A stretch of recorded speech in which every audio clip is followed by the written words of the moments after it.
আপু, আমাকে ছেড়ে দেন, আর পারছি না। খুব শখ না? মেয়ে দেখলেই চুমু খেতে ইচ্ছে করে। একটু ইচ্ছে করলে কি করব? সিগারেট তো খাই না, চুমুই তো খেতে চেয়েছি।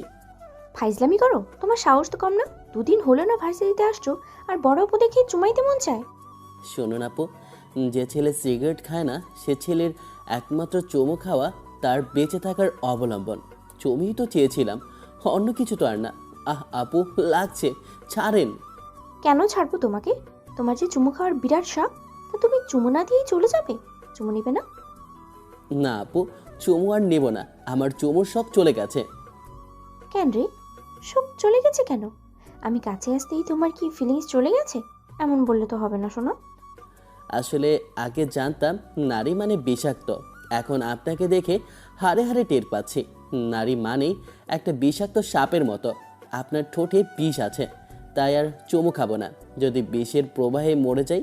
এখনো বিয়ে করিনি আপু, আমার ভবিষ্যৎ বউ তো বিয়ের আগে বিধবা হয়ে যাবে। আমি তার জন্যই বেঁচে আছি। মজা নাও হ্যাঁ। আই, তোমার কয়দিন হলো ভার্সিটিতে আসছো বলো তো? এখন তুমি এত সাহস কই পাইলা? মনে করো প্রথম দিন তোমারে কেমন নাচিয়ে ছেড়ে দিছিলাম। অরি কিছু বলে না। সে কোনো রকমে দীপ্তির থেকে নিজের হাত ছাড়িয়ে নেয়। মনে মনে সে বহুকাল আগের ঘটনাগুলো মনে করতে থাকে। চলুন ফ্ল্যাশব্যাকে নিয়ে যাই। ভার্সিটিতে পড়া অরিকের ছোটবেলার স্বপ্ন। শুনতে খুবই লেম লাগলেও সত্যি। পড়াশোনার লেভেল সম্পর্কে জানার পর থেকে অরিকের মনে হতো কবে ভার্সিটি উঠবে। আর সেই ভার্সিটির সামনে দাঁড়িয়ে ভার্সিটির নাম লেখা সাইনবোর্ডটার দিকে তাকালেই অরিকের কেমন চোখ জুড়িয়ে যায়। সে বুক ভরে শ্বাস নিল। আজকে অরিকের ভার্সিটিতে প্রথম দিন। সেই খুশিতে মুখে মিটি মিটি হাসি নিয়েই সে ঢুকলো ভার্সিটিতে। আহা, কি যে শান্তি লাগছে অরিকের মনে। পুরো মাঠ জুড়ে সবুজ ঘাস। মনে হচ্ছে জুতো ভেদ করে নরম ঘাসগুলো অনুভব করতে পারছে। আরে, সে কি পাগল হয়ে গেছে? হুশ, তা কেন হবে? অতি আবেগে আপ্লুত হয়ে গেছে হয়তো। যাই হোক, এসব আবোল তাবোল ভাবনা ছেড়ে অরিক এদিক ওদিক একটু ঘুরে দেখতে লাগলো। ঘড়িতে একবার দেখে নিল অবশ্য। ওরিয়েন্টেশন শুরু হতে এখনও সময় আছে, তাই ভাবলো সবটা ঘুরে দেখা যাক। অরিকদের বিল্ডিংটা আজ বেশ সুন্দর করে সাজানো হয়েছে। নবীনবরণ বলে কথা। তবুও নিজের বিল্ডিং ছেড়ে অরিক বেরিয়ে পড়ল চারপাশটা দেখার জন্য। মাঠগুলো বেশ ফাঁকা, কিছু সংখ্যক শিক্ষার্থীর মাত্র আছে। সবটা দেখতে দেখতেই অরিক ভার্সিটির একটু পিছনের দিকে নির্জন জায়গায় চলে গেল। কিন্তু দূর থেকে বোঝা যাচ্ছে ওখানে 5-6 জন মতো মেয়ে আছে মনে হচ্ছে। তাই আর যেতে ইচ্ছে করলো না। কিন্তু তাতে তো অনেকটা সময়ও আছে। ভেবে দেখলো আশেপাশে তো ঘুরে দেখতে পারবে। তো সেই ভেবেই ওদিকে হাঁটা ধরল। জটলা পাকানো মেয়েরা যেন ঝামেলা করছে। গণ্ডগোলের আভাস পেয়ে একবার চলে যেতে ইচ্ছে করলো, কিন্তু তবুও অরিক সেদিকেই এগিয়ে গেল। আসল কাহিনী না জানা পর্যন্ত মনে খচখচানিটা মিটবে না। সে ধীর পায়ে জটলার দিকে যায়। গিয়ে দেখে একটা মেয়ে দাঁড়িয়ে আছে কোমরে হাত দিয়ে। ওর পাশেই এক মেয়ের হাতে স্কেল, আর 4 জন বসার জায়গায় একজনের কাঁধে আরেকজন হাত দিয়ে বসে আছে। পুরোই টপ বয় স্টাইল। অরিক অবাক হয়ে যাচ্ছে এসব দেখে। হচ্ছেটা কি এসব? এরই মধ্যে একটা মেয়ে মুখে আঙুল দিয়ে সিটি বাজালো। সেই শব্দে যেন অরিকই চমকে ওঠে। একটা মেয়েকে 4 জন মেয়ে ঘিরে ধরে সেই রকম টিস করছে। মেয়েটা ভয়ে প্রায় কেঁদেই ফেলেছে। দীপ্তি নামের মেয়েটা দাঁড়িয়ে থাকা ছেলেটার দিকে ইঙ্গিত করে আঙুল ঘুরিয়ে বলল, এই নাচো। নাচিস না কেন? তোকে ধরে আনছি নাচানোর জন্য, নাচ। শুধু দেখলে হবে? খরচা আছে, জোরে নাচবি। বলতেই সকলে হো হো করে হেসে উঠল, যেন এক্ষুনি একজন অন্যজনের গায়ে গড়িয়ে পড়বে। শুধুমাত্র কোমরে হাত দিয়ে দাঁড়িয়ে থাকা মেয়েটার মুখটা আরও বেশি কালো হতে দেখল অরিক। এত হাসাহাসির মধ্যেই সিটি বাজানো মেয়েটা বলল, হ্যাঁ, নাচো না কেন? বাল বালা নাচে তো দেখি। আজকে নবীন বরণ করতে হবে না বুঝি? শুধু কি ফুল কলম দিয়েই বরণ হবে বুঝি? সাথে কি একটা নাচা গানা হবে না? বলে আবার মুখ টিপে হাসতে লাগলো দীপ্তি। মেয়েটার চেহারা দেখা যাচ্ছে না, কিন্তু উন্মাদের মতো হেসেই চলেছে। অরিক বুঝলো ওখানকার হাওয়া বিপজ্জনক, তাই ভাবলো চুপচাপ পিছন ঘুরে হাঁটা দিবে। যেই পিছনে ঘুরলো অমনি নীলা নামের মেয়ে তাকে দেখে ফেলল। সাথে সাথেই সব মেয়েগুলো অরিকের দিকে তাকায়। অরিকের বুঝতে বাকি নেই এখানে কি হচ্ছে, আর এরা যে তার সিনিয়র তাও তার বোঝা শেষ। যেই না একটা দৌড় দিবে অমনি পিছন থেকে হৈ হৈ করে ডাক পড়ল। এই এই কে রে তুই? দাঁড়া বলছি। ওই রূপা, কণিকা, ধর তো ছেলেটাকে। একটা পাও নড়াবি না বললাম। দুটো মেয়ে এসে অরিকের সামনে দাঁড়ালো। তুই এদিক কি করছিস? ভার্সিটি না ওইদিক? এদিকে আসছিস কেন? কি রে চুপ করে আছিস কেন? বিড়ি সিগারেট খেতে এসেছিস নাকি? দাঁড়া ওইখানেই। মালটাকে দেখে তো এই ভার্সিটির স্টুডেন্টও মনে হয় না। দাড়ি গোপ কিছুই এখনো গজানি ধরতে গেলে। তো বাচ্চা মানুষ এখানে ভেতরে আসলি কিভাবে? হারিয়ে গেছিস নাকি? তোর মা বাবা কই রে? কার বাচ্চা এটা? আসলেই অরিকের বয়স হওয়ার সত্ত্বেও দাড়ি গোঁফ সেভাবে গজায়নি। এটা নিয়ে সে নিজেও কিছুটা বিব্রত বোধ করে, কিন্তু শেষের কথাটা যে তাকে ব্যঙ্গ করে বলেছে তা সে ঠিকই বুঝতে পারছে। কিন্তু এখন এসবে পাত্তা দিলে চলবে না। এখান থেকে বের হবে কিভাবে? ভার্সিটির প্রথম দিন এসেই ওদের সাথে তর্কে জড়ানোর কোনো ইচ্ছে অরিকের নেই। সে আমতা আমতা করে বলতে শুরু করলো। আসলে আপু, ভুল হয়ে গেছে, ভুলে এদিকে চলে এসেছি, যেতে দেন। আর আমি বাচ্চা না। যেতে দে মানে আবার কি? বললেই চলে যেতে দেব নাকি? বায়োডাটা দে আগে তোর। তোকে দেখলেই আমার সন্দেহ লাগছে আমার কেমন। বাড়ি কই তোর?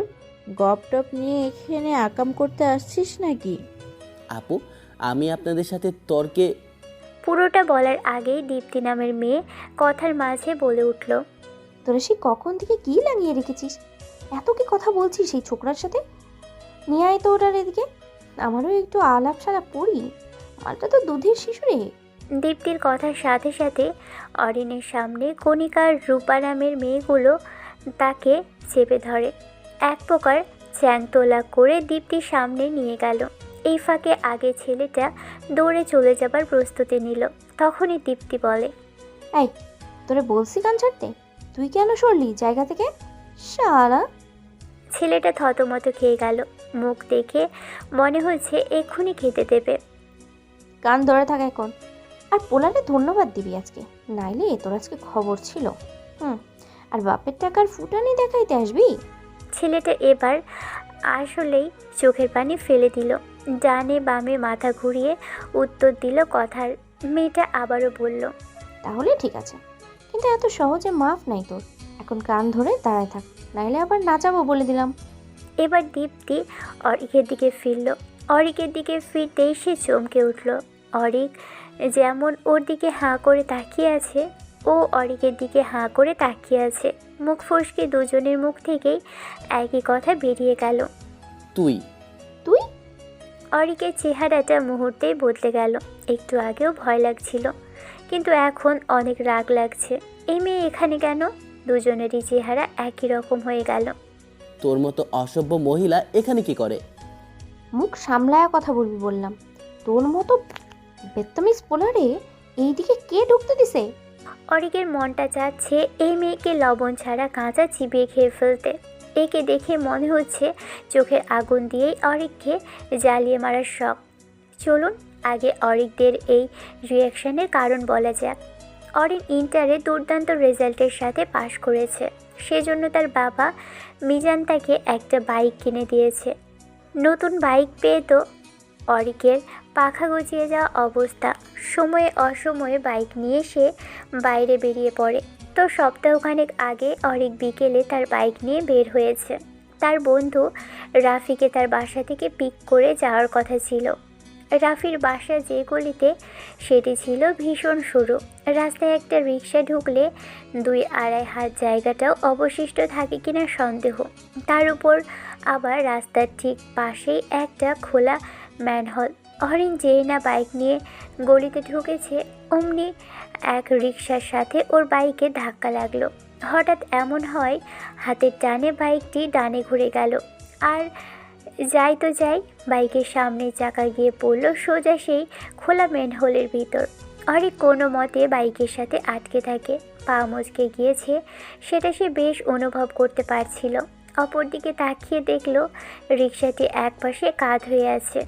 রিকশা চালক মাটিতে বসে পড়েছে আর তার প্যাসেঞ্জার সিটকে নিচে পড়ে গেছে। সে খুব কষ্টে নড়ার চেষ্টা করছিল, কিন্তু যন্ত্রণায় পারছিল না। এরই মধ্যে রিকশা চালক নিজের কাত হওয়া রিকশাটি সোজা করে এবং অরিককে সাহায্য করতে এগিয়ে আসে। মামা, আপনি দেখা আইবেন না? একটা সিগন্যাল দিয়া তো রাস্তায় ঢুকবেন। জানেন তো এই রাস্তার অবস্থা কি। অরিক যন্ত্রণায় কিছুই বলতে পারে না। ওনার সাহায্যে সে পা ছাড়িয়ে বের হতে পারে, তবে পাটা ভালোভাবেই মচকেছে। অরিক ছাড়া পেলেও তার বাইকের সামনের চাকা ম্যানহোলে আটকে থাকলো। পায়ে তীব্র যন্ত্রণায় সে যখন দিশেহারা, ঠিক তখনই এক কর্কশ গলার চিৎকারে সে থমকে কানাখোড়া হয়ে রাস্তায় বাইক নিয়ে নামেন কিভাবে? বুদ্ধি প্রতিবন্ধী নাকি আপনি? চোখের মাথা খেয়ে গাড়ি চালান? এমন অদ্ভুত কথায় অরিক দীপ্তির দিকে তাকালো। এ হচ্ছে রিকশা থেকে পড়ে যাওয়ার সেই প্যাসেঞ্জার। সে এখনও রাস্তায় বসে আছে এবং তার হাত পা বেশ কয়েকটা জায়গায় কেটে গিয়ে রক্ত ঝরছে। মেয়েটা কী বলল তা অরিক মাথায় নিল না, বরং মেয়েটার অবস্থা দেখে তার উল্টো মায়া হলো। কিন্তু অরিকের নিজের পায়ে যন্ত্রণায় এখন অবস্থা ছিল না যে সে সাহায্যের হাত বাড়িয়ে দিবে। মেয়েটা আবারও চেঁচিয়ে উঠল। ফালতু লোক যত সব। এদের বাপ মা বাইক কিনে দেয় কেন? চেহারা দেখে তো মনে হয় সাইকেলও চালাতে পারে না, আবার বাইক রাস্তায় নামলে ড্রামা করে। অরিকের এবার মেজাজ খারাপ হতে শুরু করে। এটা যে একটা দুর্ঘটনা এবং এতে যে সে নিজেও ক্ষতিগ্রস্ত হয়েছে তা কি মেয়েটা দেখছে না? অরিক বিরক্ত হয়ে বলল, দেখুন, আমি কিছুই বলছি না বলে যা ইচ্ছা তাই বলবেন না, মুখ সামলে কথা বলুন। এ কথা শুনে দীপ্তি অরিকের কাছে তেড়ে এলো এবং আঙুল উঁচিয়ে বলতে লাগলো, মুখ সামলে কথা বলবে? My foot! মেয়েদের সাথে কিভাবে কথা বলতে হয় তা জানেন না? আবার আসছে মুখ সামলে কথা বলতে। বলবো না, মুখ সামলে কথা বলবো না। দেখি কি করতে পারিস। আশ্চর্য, আপনি তুই টোকারি করছেন কেন? দেখুন, ভদ্রভাবে কথা বলুন। ভদ্রতা? আর তোর সাথে আয়না নিচে চেহারাটা দেখছিস? আগে বল, তুই বাইক রিক্সায় লাগালি কেন? দেখে চালাতে পারিস না? অরিকের মাথায় যেন এবার আগুন ধরে গেল। সেও পাল্টা তুইতুকারি করা শুরু করলো। না, পারলাম না। আমি চাইছিলাম তোরে খুন করে ফেলতে। রিক্সার সাথে না লাগে বাইক তোর ওপরে তুলে দিলে ভালো হতো। ঝগড়া একটা মহিলা কোথাকার, কোন গ্রাম থেকে যে উঠে আসিস খ্যাত। কি? আমি খ্যাত? তুই খ্যাত? এভাবেই ঝগড়া বাড়তে থাকলো। অরিক তার পায়ে যন্ত্রণা আর মেয়েটা তার ক্ষতের কথা ভুলে গেল। তাদের তুমুল ঝগড়া দেখে রাস্তার পাশের বাড়িগুলো থেকে লোকজন এসে তাদের আলাদা করলো, কিন্তু কেউই থামার পাত্র নয়। আমার এলাকায় এসে আমাকে এসব বলা? তোরে তো এই ম্যান হলেই চুবাই রাখা দরকার। হ, তুই আমারে ম্যানহোলে চোবাবি আর আমি তাকিয়ে তাকিয়ে দেখব, তোরে নিয়ে ডুববো। তোরে তো 3 বেলা এই গুয়ের পানি খাওয়ানো উচিত, শালি বেশরম মহিলা। ঝগড়ার এক পর্যায়ে একদল মহিলা এসে দীপ্তিকে টেনে নিয়ে গেল। তবে যাওয়ার আগে সে অরিকের বাইকে একটা লাথি মেরে রেখে যায়। এরপর বাকি লোকেরা অরিকের বাইক উদ্ধারে সাহায্য করে। অরিক তার বন্ধু রাফিকে কল দিয়ে ডাকলো এবং রিক্সা চালককে ক্ষতিপূরণ দিয়ে দিল। পরে রাফি এসে অরিককে বাসায় তার মা বাবার কাছে নিয়ে যায়। সেদিনের সেই ঝগড়ুটে মেয়েটাই এখন অরিকের সামনে দাঁড়িয়ে। হাবভাবে স্পষ্ট যে সে অরিকের সিনিয়র। অরিকের পিত্তি জ্বলে গেল তাকে দেখে। এমন অসহ্য মেয়ে মানুষ কিভাবে হতে পারে? এসব ভাবনার মাঝেই দীপ্তি অরিকের মুখের সামনে তুড়ি মেরে বলল, হ্যাঁ ভাবলাম তো, ধ্যানে দাঁড়িয়ে গেলি নাকি? হ্যাঁ, বলি না এখানে কি করছিস? দেখ, মুখ সামলিয়ে কথা বলবি ভেবলি? এখানে আসতে কি তোর পারমিশন লাগবে নাকি? এটা আমার ভার্সিটি। ওরে, আমার ভার্সিটি করতে আসলো রে বড়। সালাম স্যার, আপনার কোনো কষ্ট হচ্ছে না তো? তোর এসব ন্যাকামি আমার ভালো লাগছে না, যেতে দে বলে দিচ্ছি। আহা, আমার ফ্রেশার বাবুটা। শোনো শোনো, আমি তোমার সিনিয়র আপু হই, যথাযথ সম্মান প্রদর্শন করবা, বুঝলাম? না হলে তোমার ভবিষ্যৎ প্রদর্শনী আমি এখনই করিয়ে দেব। তোমার ভার্সিটির ভবিষ্যৎ জীবনের সকল সমস্যার নাম দীপ্তি রেখে দাও, কারণ যে আমাকে সম্মান করে না তাকে আমি এর মতোই নাচিয়ে চাই। এমন সময় তাদের একটা ছেলে সুন্দরী একটা মেয়েকে টেনে নিয়ে এলো। অনেক মেয়েটার দিকে তাকায় মেয়েটাকে কান ধরে দাঁড়াতে বলে ছেলেটা। অরিকের মনে মেয়েটির জন্য মায়া হলো। দীপ্তি আবারও অরিকের মুখের কাছে তুড়ি বাজালো। কি রে, মেয়ে মানুষের দিকে হাঁ করে তাকিয়ে থাকা তোর কি স্বভাব নাকি?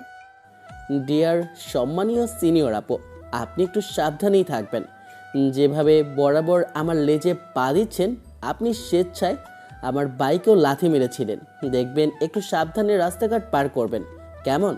আসলে সড়ক দুর্ঘটনার হার দিন দিন বেড়েই চলেছে তো।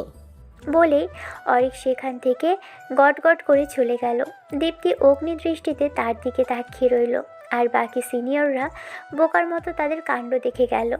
অরিক সিদ্ধান্ত নিল শুধুমাত্র একটা মানুষের জন্য সে তার ভার্সিটি লাইফ বা ভার্সিটির প্রথম দিন কোনোভাবেই নষ্ট করবে না। কালো বিড়াল যাত্রাপথে রাস্তা কাটলে দিন অশুভ যায়, এই কথাটা যে একেবারেই কুসংস্কার তা অরিক মনে প্রাণে বিশ্বাস করে। দীপ্তির মতো 2-4টা কালো বিড়াল পথ কাটতেই পারে, কিন্তু এই অরিক কখনোই সেসব পরোয়া করে না। সে মনে মনে নিজেকেই বলল, আমিও দেখে নেব কিভাবে সে আমার সাথে পাঙ্গা নেয়। দীপ্তির কথা মাথা থেকে ঝেড়ে ফেলে অরিক তার ওরিয়েন্টেশনে মন দিল। নবীনদের জন্য এত আয়োজন দেখে অরিকের মনে ভালো হয়ে গেল। অবশেষে তার স্বপ্নের ভার্সিটি লাইফ শুরু হতে যাচ্ছে। এর পরের দিন থেকেই শুরু হয় ক্লাস। পড়াশোনায় সবসময় ভালো হওয়ায় কয়েক মাসের মধ্যেই নিজের ডিপার্টমেন্টে অরিকের নামডাক হয়ে গেল। সব শিক্ষার্থী তাকে চেনে, তার উপর আবার পরীক্ষায়ও ক্লাসে প্রথম হয়ে সে শিক্ষকদের কাছেও বেশ সুনাম অর্জন করেছে। দেখতে শুনতেও অরিক খুব একটা খারাপ নয়। সব মিলিয়ে মোট কথা হচ্ছে এখন সবাই প্রায় অরিক অরিক করেই ক্লাসে মাতিয়ে রাখে। ক্লাসের প্রতিটা শিক্ষার্থী তার বন্ধু, সবার সাথেই তার সম্পর্ক চমৎকার। কিন্তু তার এই সাফল্যের জাদু যেন আশেপাশেও ছড়িয়ে পড়ল। অন্যান্য ডিপার্টমেন্টে বেশ কিছু নতুন বন্ধু হলো। এক কথায় বর্তমানে অরিক গোটা ভার্সিটিতে বেশ পপুলার, আর তাই তার অহংকারও এখন তুঙ্গে। কিন্তু অরিকের ভাগ্য তো এত সহজ সরল নয়। তার কপালে সবসময় একটা সমস্যার সাথে আরেকটা ফ্রি আসে। এই যেমন দীপ্তি, যদিও রেপুটেশন ধরে রাখতে সবার সামনে তাকে আপু বলে ডাকতে হয়, কিন্তু অরিকের মনে চায় এর বদলে 4-5টা গালি দিয়ে দিতে। গোটা ভার্সিটি যেমন অরিককে এক নামে চেনে এবং তার সুনামে পঞ্চমুখ, তেমনি সবাই অরিক আর দীপ্তি সাপে নেউলের সম্পর্কের ব্যাপারেও জানে। মেয়েটা প্রথম দিন ঠিকই বলেছিল, ভার্সিটিতে অরিকের জন্য কালের নাম আসলে দীপ্তি। রোজ রোজ কোনো না কোনো নতুন সমস্যা তৈরি করতে দীপ্তি হাজির হয়ে যায়। কোনো দিন ফাঁদ ফেলে টিচার্স কলেজ সম্মুখীন করায়, কখনো ক্লাসে দেরি করিয়ে দেয়, কখনো আবার অন্যের নামে মিথ্যা কথা বলে অরিকের বন্ধুদের সাথে ঝামেলা লাগায়। এমনকি মাঝে মধ্যে বাইকের টায়ার পাংচার করে দেয়। এরিক মাঝে মধ্যে বিরক্ত হয়ে বলে, কেন ভাই, আমার সাথে এত কিসের তোর? কোন দিন না জানি আসলে ওই ভেবলির ওপর বাইক উঠিয়ে দিই। এই তো সেদিন অরিক যখন মাঠ দিয়ে একা একা হাঁটছিল, কোত্থেকে যেন দীপ্তি আর দলবল নিয়ে হাজির হলো। তারা অরিকের থেকে একটু দূরে থাকলেও দীপ্তি গলার আওয়াজ বাড়িয়ে জোরে একটা শ্বাস শুরু করলো। বুঝলি না, ভাবছি একটা কুত্তা পারবো। বাবা সেদিন বলেছিল বাড়ির পাহারার জন্য একটা কুকুর রাখা উচিত। ভালো তো, রাখ না। সেটাই তো ভাবছি, কুত্তার কি নাম রাখবো? তোরা একটু সাজেস্ট কর তো, ছোট কোনো নাম ভাব। অরিক বুঝতেই পারছিল ওরা তাকেই শুনিয়ে শুনিয়ে এসব বলছে, তবুও সে কথাগুলো এড়িয়ে যাওয়ার চেষ্টা করলো। দীপ্তির কথাই তার বান্ধবীরা একে একে কয়েকটা নাম বলল, কিন্তু দীপ্তি তাতে না কুচকালো। পঞ্চপাণ্ডবের ফিমেল ভার্সনগুলো তখনও অরিকের পেছনেই লেগে আছে। অরিকে শুনিয়ে দীপ্তি বলতে লাগলো, কি সব নাম বলিস, একটু ফ্যান্সি কিছু ভাবতে পারিস না? তোদের দ্বারা হবে না, আমি ভাবছি তারা। পেয়েছি, রিক। নতুন কুত্তার নাম রাখবো রিক। শুনে অরিকের গা পিত্তে জ্বলে উঠল। সে 100% নিশ্চিত যে এটা তাকে উস্কানোর জন্যই করা হয়েছে। তবুও সে চুপচাপ হাঁটছিল। হঠাৎ দীপ্তি তাকে ডেকে উঠল। ও রিক! অরিক শুনেও না শোনার মতো হেঁটে চলল। দীপ্তি এবার দৌড়ে এসে অরিকের সামনে আড়াআড়িভাবে দাঁড়িয়ে বলল, ও রিক, দেখছি শুনতে পাস না? আমার নাম রিক না, কি ভেবেছিস আমি বুঝি না? আমি আবার কখন রিক বললাম? ওটা তো আমার কুত্তার নাম। আমি বলেছি ওরিক, মানে অরিক আর কি। যাই হোক, কেমন আছে জুনিয়র ভাইয়া? বলেই দীপ্তি মিটিমিটি হাসতে লাগলো। অরিকও জোর করে মুখে হাসি ফুটিয়ে বলল, খুব ভালো সিনিয়র আপু। আপনার মতো একটা সিনিয়র আপু থাকলে কি আর ভালো মানে খারাপ থাকা যায়? এখন আমি আসি। আরে কই যাও? আগে বলে তো যাও আমার কুত্তাটার নামটা কেমন লাগলো। নাম তো মাশাল্লাহ একদম আপনার মতোই সুন্দর। এক কাজ করবেন, একটা বিড়ালও কিনবেন, নাম দেবেন ভেবলি। দেখবেন একদম আপনার আর আমার মতো মিলেমিশে যাবে। কথাটা বলেই দীপ্তি অরিকের দিকে কটমট করে তাকালো। অরিক গোল বিলম্ব না করেই বলল, আমি আসি তাহলে। আচ্ছা ভেবলি, সরি হাপু, টাটা। দীপ্তিকে আর কথা বলার সুযোগ না দিয়ে অরিক সেখানে থেকেই কেটে পড়ল। সে জানে আর কিছুক্ষণ ওখানে থাকলে নির্ঘাত তর্ক বেঁধে যেত। গত কয়েক মাসে দীপ্তি এভাবেই অরিকের পিছনে লেগে গিয়েছে। কারণে অকারণে তাকে খেপানোর চেষ্টা করে। এতে যে সে কী আনন্দ পায় তা একমাত্র দীপ্তি ভালো জানে। আজকে অরিকদের একটা গ্রুপ প্রজেক্টের উপর কাজ করার কথা ছিল। হাতে মাত্র 1 সপ্তাহ সময় আছে। এরই মধ্যে প্রজেক্ট সাবমিট করতে হবে। গ্রুপ লিডার হওয়ার কারণে অরিকের কাঁধে অনেক দায়িত্ব। তার গ্রুপ মেম্বারদের এই রিসার্চে অনেক খাটতে হয়েছে। তবে কেবল রিপোর্ট তৈরি হয়েছে, কিন্তু মডেল তৈরি এখনও বাকি। গ্রুপ লিডার হিসেবে প্রজেক্টের প্রয়োজনীয় সব রিপোর্ট এবং রিসার্চ পেপার অরিকের কাছেই ছিল। অরিক সব জোগাড় করে ফেলেছে। আজকেই মডেলের কাজ শুরু হবে। সেজন্য সে তার গ্রুপ মেম্বারকে ল্যাবে দেখা করতে বলেছিল। অরিক দ্রুত পায়ে ল্যাবের দিকে যাচ্ছিল। মাঠে আবারও দেখা হলো দীপ্তির সাথে। দেখা বলা ভুল হবে, একে দুর্ঘটনা বলাই শ্রেয়। ল্যাবে যাওয়ার পথে অরিকের ফোনে একটা কল আসায় সে ফোন হাতে নিয়ে হাঁটছিল। কল ব্যাক করার জন্য স্ক্রিনে তাকিয়ে হাঁটার সময় ভুল করে সে দীপ্তির সাথে হোঁচট খেল। হোঁচটটা এমন ছিল যে দুজনেই ধপাস করে মাটিতে পড়ে গেল। দীপ্তির গায়ের উপর অরিক পড়ে গেল। বিষয়টা এত দ্রুত ঘটে গেল যে অরিন কিছুই বুঝে উঠতে পারল না, কিন্তু দীপ্তি তার সাথে সাথেই তেতে উঠল। আরে মিয়া ফাউল, খালি গায়ে পড়েন কেন আপনি? আমার দেখে চলতে পারেন না? আসলে কিভাবে কি হলো জানি না, আমি একটু তাড়াহুড়ে ছিলাম। আই এম সরি আপু, সরি। আরে শালা, গায়ের থেকে উঠে সরি বল। এখানে ঘুমানোর ধান্দা আছে নাকি? অরিকের হঠাৎ হুঁশ ফিরল যে সে তখনও দীপ্তির গায়ের উপরে পড়ে আছে। ওঠার কথা একদমই মাথায় আসেনি। সে প্রচণ্ড লজ্জায় পড়ে গেল এবং চিৎকার করে বলতে লাগলো, সরি সরি সরি, ভুল হয়ে গেছে দীপ্তি। আমি ইচ্ছে করে করিনি কিছু, কিছু মনে করবেন না প্লিজ। এবারের মতো মাফ করে দেন। দীপ্তির চোখে তখনও আগুন ঝরছে। অরিকের সাথে সাথে দীপ্তিও তড়িঘড়ি করে উঠে দাঁড়িয়ে নিজের জামা কাপড় ঝাড়তে লাগলো। তার চোখে মুখে তখনও রাগের রেশ থাকলেও সে মুখে কিছুই বলল না। আরিকও আর অযথা কথা বাড়িয়ে পরিস্থিতি জটিল করতে চাইল না। সে নিচু স্বরে কয়েকবার সরি সরি বলে কোনো মতে লেবের দিকে এক দৌড় দিল। কিন্তু হাই, এই ছিল কপালে। অরিক যেমনই দৌড় শুরু করেছে অমনি প্যার প্যার করে এক বিদঘুটে শব্দ হয়ে উঠল। আরিকের শিরদাঁড়া দিয়ে যেন একটা ঠান্ডা স্রোত বয়ে গেল। সে সাথে সাথেই স্থবির হয়ে দাঁড়িয়ে পড়ে। ভয়ে ভয়ে পিছনে ফিরতে দেখে তার আত্মা শুকিয়ে যায়। দীপ্তি হাঁ করে তার দিকে তাকিয়ে আছে। ওর ওনার অর্ধেকের বেশি অংশ ছিঁড়ে দুটুকরো হয়ে গেছে, আর সেই ছেঁড়া অংশের এক মাথা শক্তভাবে পেঁচিয়ে আটকে আছে অরিকের হাতের ঘড়িতে। অরিকের মুখটা আপনা আপনি হা হয়ে গেল। সে মনে মনে নিজেকেই গালি দিল। হাই হাই, এ কি হলো? এই দুনিয়ায় আর কোনো ওড়না ছিল না? এই দজ্জাল মেয়েটার ওড়নায় কি শেষমেশ ছিঁড়তে হলো? সে দ্রুত তার ঘড়ি থেকে ওড়না ছাড়ানোর ব্যর্থ চেষ্টা করতে লাগলো। দীপ্তি তখনও আক্ষরিক অর্থে হতভম্ব। মনে হচ্ছে সে শ্বাস নিতেও ভুলে গেছে। পাশেই দীপ্তির বান্ধবীরা মুখে হাত দিয়ে এমনভাবে তাকিয়ে আছে যেন তারা মহাপ্রলয় দেখছে।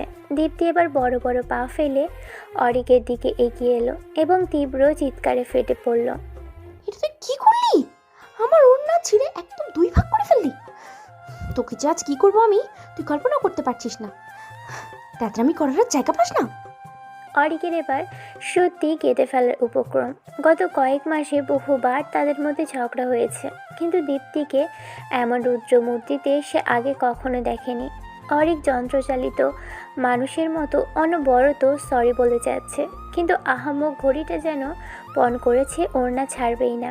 দীপ্তির শরীর রাগে কাঁপছে। অরিক নিরুপায় হয়ে নিজের হাত থেকে ঘড়িটাই খুলে ফেলল এবং দীপ্তির হাতের উপর ধপাস করে রেখে দিল। মাফ করবেন আপু, সরি, একদম ভুল হয়ে গেছে। এই ঘড়ি আমার চাই না, আপনি নিয়ে নেন। ওড়না তো আপনারই ছিল, এখন থেকে ঘড়িটাও আপনার। ক্ষতিপূরণ হিসাবে এটা রাখুন প্লিজ, আর চিল্লাইয়েন না। অরিকের ওদিকে ল্যাবে যেতে ভীষণ দেরি হয়ে যাচ্ছে। প্রজেক্টের সঙ্গীরা সবাই তার জন্য ওয়েট করছে। মাথা কাজ করা বন্ধ করে দিয়েছে তার। সে ঘড়িটা দিয়ে কয়েক কদম সামনে এগোতেই দীপ্তির বান্ধবীরা হৈ হৈ করে তাকে পাকড়াও করলো। ধরে রাখি রে, ছাড়বি না একদম। নীলা, কণিকা, নিয়ে চল পুকুর পাড়ে। এটাকে আজ পুকুরেই চুপাবো। কিছু না বলে বলে দিন দিনের স্পর্ধা না বেশি বেড়ে গেছে। মানুষের ওড়না ছেড়ে এখন ঘড়ি দিয়ে ভাব দেখানো হচ্ছে। যেমন কথা তেমন কাজ। অরিকের কোনো কথাই কেউ শুনল না। সবাই মিলে তাকে চ্যাংদোল্লা করে পাকড়াও করে ভার্সিটির পিছনের পুকুর পাড়ে নিয়ে গেল। অরিক প্রাণপণ অনুনয় বিনয় করতে লাগলো। আরে ভাই, ভুল হয়ে গেছে তো বলছি, আমার কথা তো শোনেন। আমার ব্যাগে অনেক প্রয়োজনীয় কাগজ আছে, প্লিজ ওইগুলো নষ্ট করবেন না। আমাকে পানিতে ফেলবেন না, সব ভিজে যাবে। আমি সব ক্ষতিপূরণ দিয়ে দিব, অন্য একটা নতুন ওড়নাও কিনে দেব, তাও আমাকে ছেড়ে দেন। কিন্তু কে শোনে কার কথা? অরিকের আর্তনাদ কানে না তুলেই দীপ্তি ইশারা দিতেই সবাই মিলে এক ঝটকায় তাকে পুকুরের মাঝখানে ফেলে দিল। অরিক একেবারে বোকা হয়ে গেল। কয়েক মুহূর্ত হাবুডুবু খেয়ে কোনো মতে সে কিনারায় উঠে এলো। পুকুর থেকে উঠেই সে পাগলের মতো ব্যাগ চেক করতে লাগলো। পুরোটা না ভিজলেও প্রায় 50% কাগজ ভিজে ঝপঝপে হয়ে গেছে। অরিকের মেজাজ এবার সপ্তমে চলল। ঠিক তখনই উপর থেকে দীপ্তিদের হাসাহাসি শব্দ ভেসে এলো। সেই বিদ্রুপাত্মক হাসি শুনে অরিকের রাগের বাঁধ ভেঙে গেল। সে টপ টপ করে পানি ঝরা অবস্থায় উঠে গিয়ে দীপ্তির দুই বাহু শক্ত করে চেপে ধরে। দাঁতে দাঁত চিপে হিসিয়ে সে বলতে লাগলো, এই মেয়ে, তোকে একবার বলেছি না ভুল হয়েছে? মাপ কি করা যায় না? আমি তো মাপ চেয়েছি, মাপ করলে তোর জাত চলে যেত। ওড়নাই তো ছিঁড়েছে, ওটার দাম তো দিয়েই দিয়েছিলাম, কিন্তু তুই জানিস তুই আমার কত বড় ক্ষতি করলি? দীপ্তি কিছুটা থতমত খেয়ে গেল অরিকের এমন রুদ্রমূর্তি দেখে। অরিক থামলো না, আরও তীব্র গলায় পড়ল, এর ক্ষতিপূরণ কিভাবে দিবি? এক সপ্তাহ পর আমাদের সায়েন্স ফেয়ারের প্রজেক্ট সাবমিট করতে হবে। এখন আমি কি করব? আমার গ্রুপের মেম্বাররা কত কষ্ট করেছে জানিস? তা জানবি কিভাবে? জীবনে কি পড়ালেখা করেছিস কখনো? সবসময় সবার লাইফে ঝামেলা বাতাস, আর তুই তো পারিসই শুধু গায়ে পড়ে ঝগড়া করতে। কি ভাবছিস মেয়ে বলে সবসময় পার পেয়ে যাবি? তোকে তো মন চাচ্ছে মাথায় তুলে আছাড় মারি, কিন্তু মেয়ে বলেই এবারের মতো ছেড়ে দিচ্ছি। তবে মনে রাখিস, এরপর যদি তোকে চোখের সামনে দেখি তবে আমার চেয়ে খারাপ আর কেউ হবে না। অসভ্য লঞ্চেস কোথাকার। বলেই অরিক পকেট থেকে 500 টাকার কয়েকটা নোট বের করে দীপ্তির মুখের উপর ছুঁড়ে মারে। অরিকের এমন ব্যবহারে দীপ্তির চোখজোড়া মুহূর্তে লাল হয়ে উঠল এবং অশ্রু টলমল করতে থাকে। কিন্তু অরিকের তখন এতটাই মেজাজ খারাপ যে এসব দেখে তার আরও অসহ্য লাগে। সে এক মুহূর্ত দেরি না করে সেখান থেকে গটগট করে চলে এলো। বাসায় গিয়ে অরিক ফোন করে বন্ধুদের জানিয়ে দিল যে আজকের মিটিং ক্যান্সেল। সে টিমমেটদের এই অপমানের কথা জানালো না। সারাটা দিন সে একা একাই প্রজেক্টের কাজ উদ্ধারের চেষ্টা করে। অনেকটা কাজ এগিয়ে রেখে বিকেলের দিকে ক্লান্ত শরীরে ঘুমিয়ে পড়ে। হঠাৎ কার যেন ডাকে। অরিকের ঘুম ভাঙল। চোখ মেলে দেখলো তার ছোট বোন তিশা দাঁড়িয়ে আছে। ভাইয়া ওঠো, মা ডাকছে তোমাকে। কুম্ভকর্ণের মতো ঘুমাচ্ছ কেন? উফ তিশা, বিরক্ত করিস না তো। কয়টা বাজে? 6:30 বাজে। মা খুব জরুরি কাজে ডাকছে, জলদি যাও। অরিক ড্রয়িং রুমে তার মায়ের কাছে আসে। ডাকছিলে মা, কোনো দরকার? হ্যাঁ রে বাবা, তোর বাবার একজন পার্টনার আমাদের ডিনারে দাওয়াত করেছে, সবাইকেই যেতে হবে। দ্রুত তৈরি হয়ে নে, তোর বাবা আসলেই আমরা বের হব। মা, আমার খুব মাথা ব্যথা করছে, আমি কি না গেলে হয় না? আমার অনেক কাজ বাকি। না রে সোনা, সাইমন সাহেব বারবার করে বলেছেন পুরো পরিবার নিয়ে যেতে। তোর বাবা রাগ করবেন। যা ফ্রেশ হয়ে নে। অরিকরা সবাই তৈরি হয়ে বাবার জন্য অপেক্ষা করতে থাকে। এরই মধ্যেই তিশা কৌতূহল নিয়ে অরিকের পাশে এসে, কী রে ভাইয়া, তোর সেই প্রজেক্টের কী খবর? মডেল কত দূর? আমাকে নিয়ে যাবি তো তোদের সায়েন্স ফেয়ারে? সব নষ্ট হয়ে গেছে তিশা, কিছুই তৈরি করতে পারলাম না। আর তুই আছিস সায়েন্স ফেয়ারে যাওয়া নিয়ে। গাছে কাঁঠাল রেখে কোপে তেল দিস না তো। ও মা, এইসব কি বলছিস ভাইয়া? কিভাবে নষ্ট হলো? তুই তো কোনো দিন এমন করিস না, তোর তো কোনো ভুল হওয়ার কথা না। আরে না, আমার ভুল না। একটা ননসেন্স মেয়ে আছে ভার্সিটিতে, ওর উটকো ঝামেলার জন্য সব তথ্য ভিজে নষ্ট হয়ে গেছে। একদম মাথা গরম করে দিয়েছিল আজ। ইস, আমার ভাইয়াটাকে বুঝি কেউ রাগিয়ে দিয়েছে?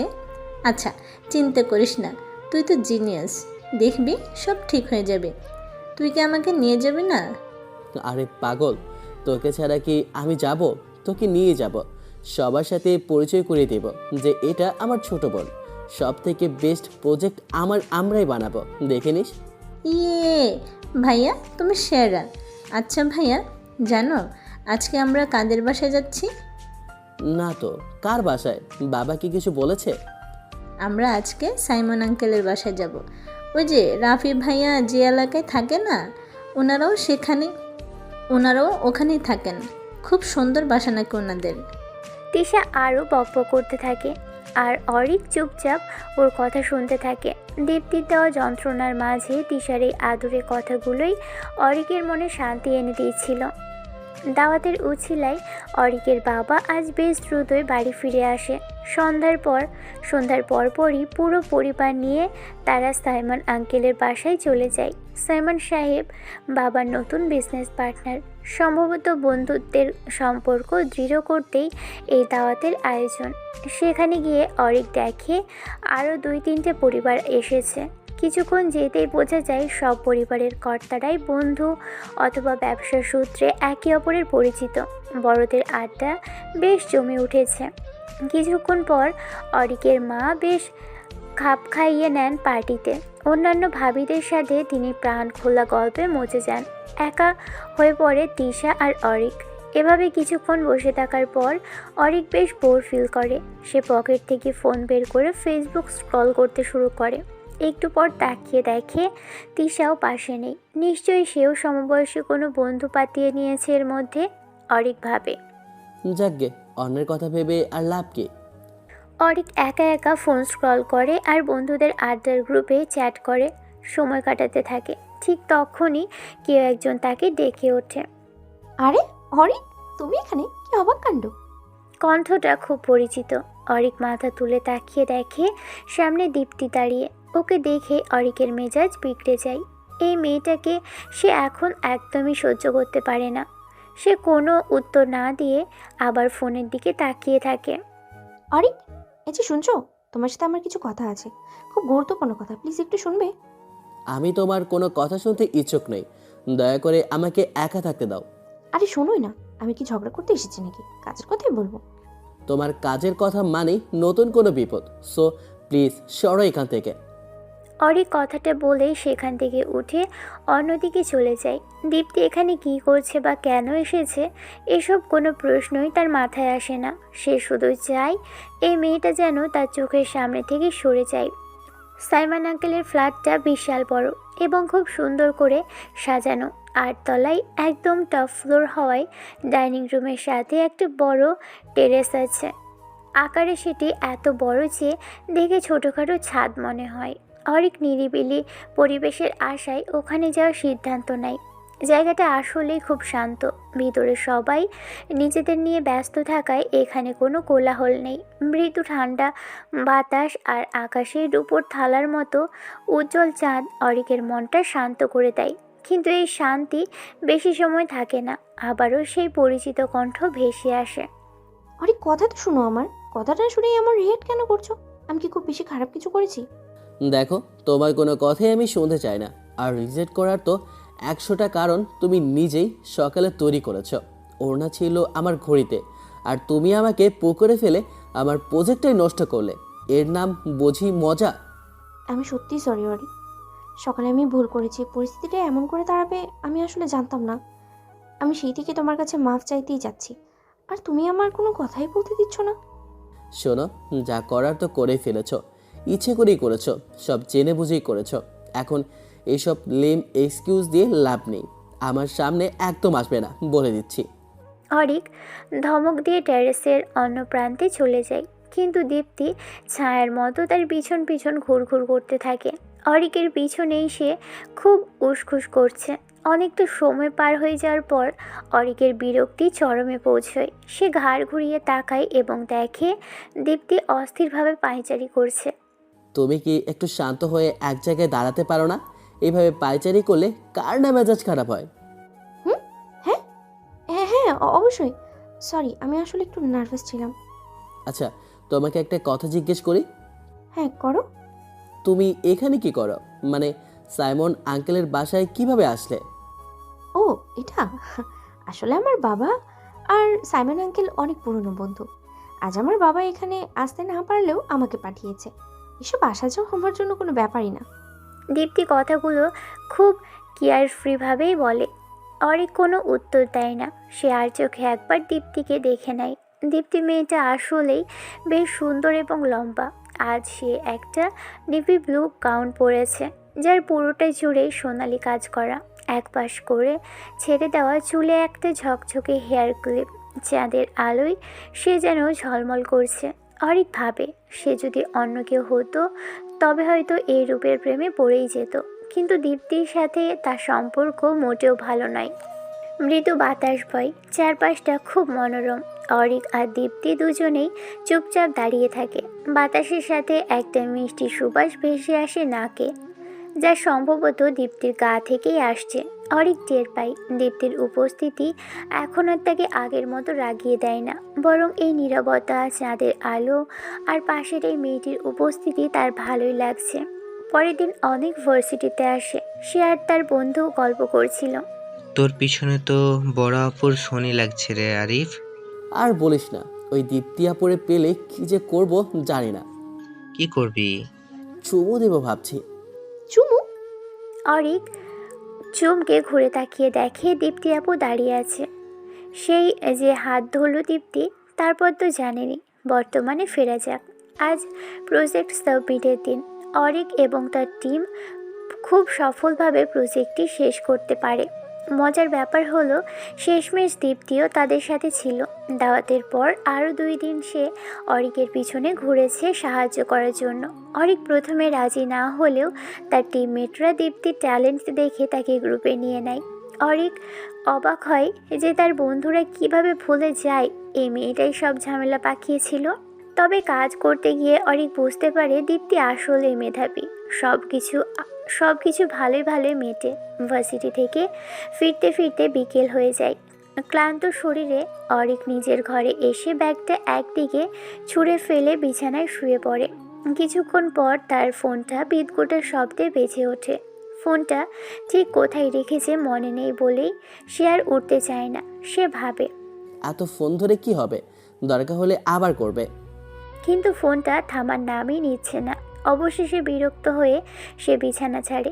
শব্দ অনুসরণ করে ফোনটা খুঁজে পায়, কিন্তু স্ক্রিনে দীপ্তি নামটা দেখে অরিকের সব বিরক্তি মুহূর্তেই উধাও হয়ে যায়। নিজের অজান্তেই তার মুখে হাসি ফুটে ওঠে। আসলে প্রজেক্টে একসাথে কাজ করতে করতে তারা কখন যে বন্ধু হয়ে যায় তা কেউ টেরই পায় না। বর্তমানে তারা একে অপরের খুব ভালো বন্ধু। বন্ধুত্ব হওয়ার পর থেকে দীপ্তি নানা আবদার আর বকবকানি দিয়ে অরিককে জ্বালিয়ে মারে, যা অরিকের এখন আর খুব একটা খারাপ লাগে না। অরিক দ্রুত ফোনটা রিসিভ করে কানে রাখতেই ওপাশ থেকে একটা ঝাঁঝালো কণ্ঠ শুনতে পাই। কি রে আম্মু, কল রিসিভ করতে এত সময় লাগে কেন তোর? কোথায় থাকিস তুই শুনি? সারা দুনিয়ার কাজ কি তোর কাছেই? অরিক আর দীপ্তি এখন একে অপরকে তুমি করেই সম্বোধন করে। যদিও ঝগড়ার সময় তুই চলে আসে। দীপ্তির এমন হম্বিতম্বি শুনে অরিক না হেসে পারে না। সে নরম সুরে বলে, আরে ডাকের কি নমুনা রে বাবা। শোনো, আমি মাত্রই বাসায় ফিরেছি, শরীরটা বড্ড ক্লান্ত। ঘরে ঢুকে একটু শুয়েছিলাম, তাই ফোনটা রিসিভ করতে দেরি হলো। এতেই এত চিল্লানোর কি আছে? হ্যাঁ, কি বলো? মাত্র বাসায় গেল মানে কি? ভার্সিটি থেকে বের হয়েছে তো সেই কখন? মাঝখানের এই সময়টা কোথায় ছিলাম? নিশ্চয়ই আবার কোথাও আড্ডা দিয়েছিলাম। আরে না রে বাবা, আমি আড্ডা দিতে যাব কেন? তুমি তো জানোই আমি এখন আর বাজে আড্ডা দিই না। আজকে রাস্তায় প্রচুর জ্যাম, বাস নড়াচড়াই করে না। এই জ্যাম ঠেলে আস্তে আস্তেই তো যান শেষ। ও আচ্ছা, তাই বলো। নাহলে তো আমি ভেবেছিলাম আবার তুমি পুরনো অভ্যাসে ফিরে আড্ডা বসাতে শুরু করেছো। সরি ম্যাডাম, আমি এখন খুব লক্ষ্মী ছেলে, আড্ডা বসাই না। তা যাই হোক, এখন বলো তুমি আমাকে এই অসময়ে কল করলে কেন? দুপুরেই তো আমাদের দেখা হলো, একসাথে খেলাম। এতটুকু সময়ের মধ্যে আবার কি এমন জরুরি কথা মনে পড়লো? আসলে তেমন কিছু না, হঠাৎ তোমার কথা মনে পড়লো তাই কল করলাম। কেন, মনে পড়লে কল করা যাবে না? অরিক ওর কথা শুনে একটু চমকে যায়। দীপ্তি মাঝে মাঝে এমন সব আচরণ করে যা অরিককে অবাক করে দেয়। সে একটু দুষ্টুমি চলে, সন্দিহানভাবে প্রশ্ন করে, এসব কি ধরনের কথা দীপ্তি আপু? তুমি আবার আমার প্রেমে টেমে পড়ে যাওনি তো? দেখো, আমি কিন্তু সিনিয়রদের সাথে কোনো প্রেম পীড়িত করতে পারবো না, পরে আবার লোকে হাসাহাসি করবে। অরিকের এ কথায় দীপ্তি ওপাশ থেকে একদম চুপ হয়ে যায়, কোনো উত্তর দেয় না। অরিকও উত্তরের আশায় কিছুক্ষণ ফোনের স্পিকারে কান পেতে থাকে, কিন্তু কিছু না বলে একটু পর দীপ্তি খট করে ফোনটা কেটে দেয়। অরিক বোকার মতো ফোনের দিকে তাকিয়ে থাকে আর ভাবে, কি রে, কি হলো এটা? ও ফোন কেন কেটে দিল? আমি তো জাস্ট মজা করে বললাম। অরিকের কি সেই প্রথম দিনের মেয়েটার কথা মনে আছে? দীপ্তির একটা ছেলে ফ্রেন্ড একটা মেয়েকে ধরে এনে কান ধরিয়ে রাখে। মেয়েটার নাম অনি। অরিক আর অনি সেম ইয়ার হলেও আলাদা ডিপার্টমেন্ট। এবছর নববর্ষের আয়োজনে অরিক হোস্ট ছিল এবং স্টেজ পারফরমেন্সও করেছিল। তারপর থেকেই অনির সাথে অরিকের বেশ ভালো ভাব গড়ে ওঠে। অনি বেশ সুন্দর এবং মিষ্টি একটা মেয়ে, চোখে চশমা পরে যা ওকে বেশ মানায়। অনির স্বভাবে একটু আদুরে ভাব আছে, যা দীপ্তি আপুর একদম উল্টো। মাঝে মাঝে অনি অরিকের জন্য রান্না করেও নিয়ে আসে। আজও সে কথা দিয়েছে স্পেশাল কিছু নিয়ে আসবে। অরিক ভাবে, ফ্রি ফ্রি এত আদর যত্ন কে ছাড়ে ভাই? অরিক ক্যাফেটেরিয়াতে বসে অনির জন্য অপেক্ষা করছে, কিন্তু আজ অনি বেশ লেট করছে। অরিক যখন ভাবছে সে কেন আসছে না, ঠিক তখনই পাশ থেকে দীপ্তির কণ্ঠ শোনা যায়। অরি, কি ব্যাপার, এখানে কি করছো? অনেকক্ষণ থেকে দেখছি একা বসে আছো, কারোর অপেক্ষা করছো নাকি? দীপ্তিকে দেখেই অরিকের মনটা খারাপ হয়ে যায়, কারণ দীপ্তি অনিকে একদমই সহ্য করতে পারে না। দীপ্তির মতে অনেক অতিমাত্রায় ন্যাকা, যা দেখলে ওর গা জ্বলে। অরিক কী বলবে বুঝতে পারছে না। দীপ্তি অরিকের সামনের চেয়ারটাতে বসতে যাবে, ঠিক তখনই অনি সেখানে এসে ধপাস করে বসে পড়ে। এতে দীপ্তি চরম বিরক্ত হয়। কিরে নিকু, তুই আমার জায়গায় বসলি কেন? জায়গা খালি পেলে কি বসে পড়বি নাকি? তো সমস্যা কি? আপু, অরিক এই জায়গাটা আমার জন্যই রেখেছে, তাই আমি বসেছি। আপনি বরং খালি জায়গা পেলেই বসে পড়ার চেষ্টা করা বন্ধ করুন প্লিজ। এখানে আপনার থাকার কথা নয়। অরিক অবাক হয়ে যায় যে অনির মতো মিষ্টি মেয়ের মুখ থেকে এমন তেতো কথা কিভাবে বেরোলো। ওদিকে দীপ্তির রাগে চোখ বড় বড় করে অরিকের দিকে তাকায়। পরক্ষণেই নিজেকে সামলিয়ে নিয়ে দীপ্তি হেসে বলে, ও আচ্ছা, তো এখানে আপনার জন্য জায়গা কেন রাখা হয়েছে শুনি? এমন কি বিশেষ কারণ যার জন্য অরিক স্যার আধ ঘন্টা ধরে আপনার অপেক্ষায় বসে আছে? তাই নাকি অরিক? এত সময় ধরে আমার অপেক্ষা করছো তুমি? আই এম রিয়েলি সরি, একটা কাজে আটকে পড়ে গিয়েছিলাম। কিন্তু আর অপেক্ষা নয়, এই দেখো তোমার জন্য স্পেশাল বিরিয়ানি রান্না করে নিয়ে এসেছি। আমি নিজ হাতেই রান্না করেছি তোমার জন্য। অরিকের তখন মনে হয় অনিকে আসলেই সবাই বেশ ন্যাকা বলে। তার রীতিমতো ঘাম ছুটে যায়। সে ভয়ত চোখে দীপ্তির দিকে তাকায়। দীপ্তি কেমন তার ছিলে চোখে অরিকের দিকেই তাকিয়ে আছে। অরিকের মনে হয় সে যেন দীপ্তির সাথে কোনো বড় প্রতারণা করেছে। দীপ্তি কৃত্রিম হেসে বলে, এনজয় ইউর ফুড। খুব তো বিরিয়ানি খাওয়া হচ্ছে, খাও। বলেই দীপ্তি সেখান থেকে হনহন করে চলে যায়। অরিকের মনে এক বিশাল ভয় জেগে বসে। সে নিজের অজান্তেই একটা ঢোক গেলে। সেই ঘটনার 4-5 দিন কেটে গেছে। দীপ্তি অরিকের সাথে একদম কথা বলছে না। অরিক বারবার ফোনে যোগাযোগের চেষ্টা করে দেখে যে দীপ্তি তাকে সব জায়গা থেকে ব্লক করে রেখেছে, ভার্সিটিতেও তাকে এড়িয়ে চলছে। অরিকের প্রচণ্ড মেজাজ খারাপ হয়। সে ভাবে, একটা মেয়ের সাথে না হয় 2-4টে গল্পই করেছি, তাতে এমন কি অপরাধ হয়ে গেছে রে ভাই? একদিন দীপ্তিকে করিডোরে একা পেয়ে অরিক তাকে পাকড়াও করে। সমস্যা কি তোমার দীপ্তি? আমাকে এভাবে ইগনোর করছো কেন? আমি কি করেছি? ও ডোন্ট ইউ ডেয়ার। এতদিন তো হনির বিরিয়ানি আর ন্যাকামি নিয়েই বেশ ভালোই ছিলে, আমাকে সময় দিতে পারোনি, এখন কেন এসেছো? অরিক চুপ হয়ে থাকে, কোনো কথাই বলে না। দীপ্তির সাথে অরিকের সম্পর্ক এতটাই ভালো ছিল যে তারা সারাদিন চ্যাটে কানেক্টেড থাকতো। কিন্তু অনি আসার পর অরিকের মনোযোগ কিছুটা ওদিকে সরে যায়, যার ফলে দীপ্তির সাথে দূরত্ব তৈরি হয়। অরিকের চুপ থাকা দেখে দীপ্তি আবারও ফুঁস করে ওঠে। আচ্ছা অরিক, ভুলে যাও না আমি তোমার সিনিয়র।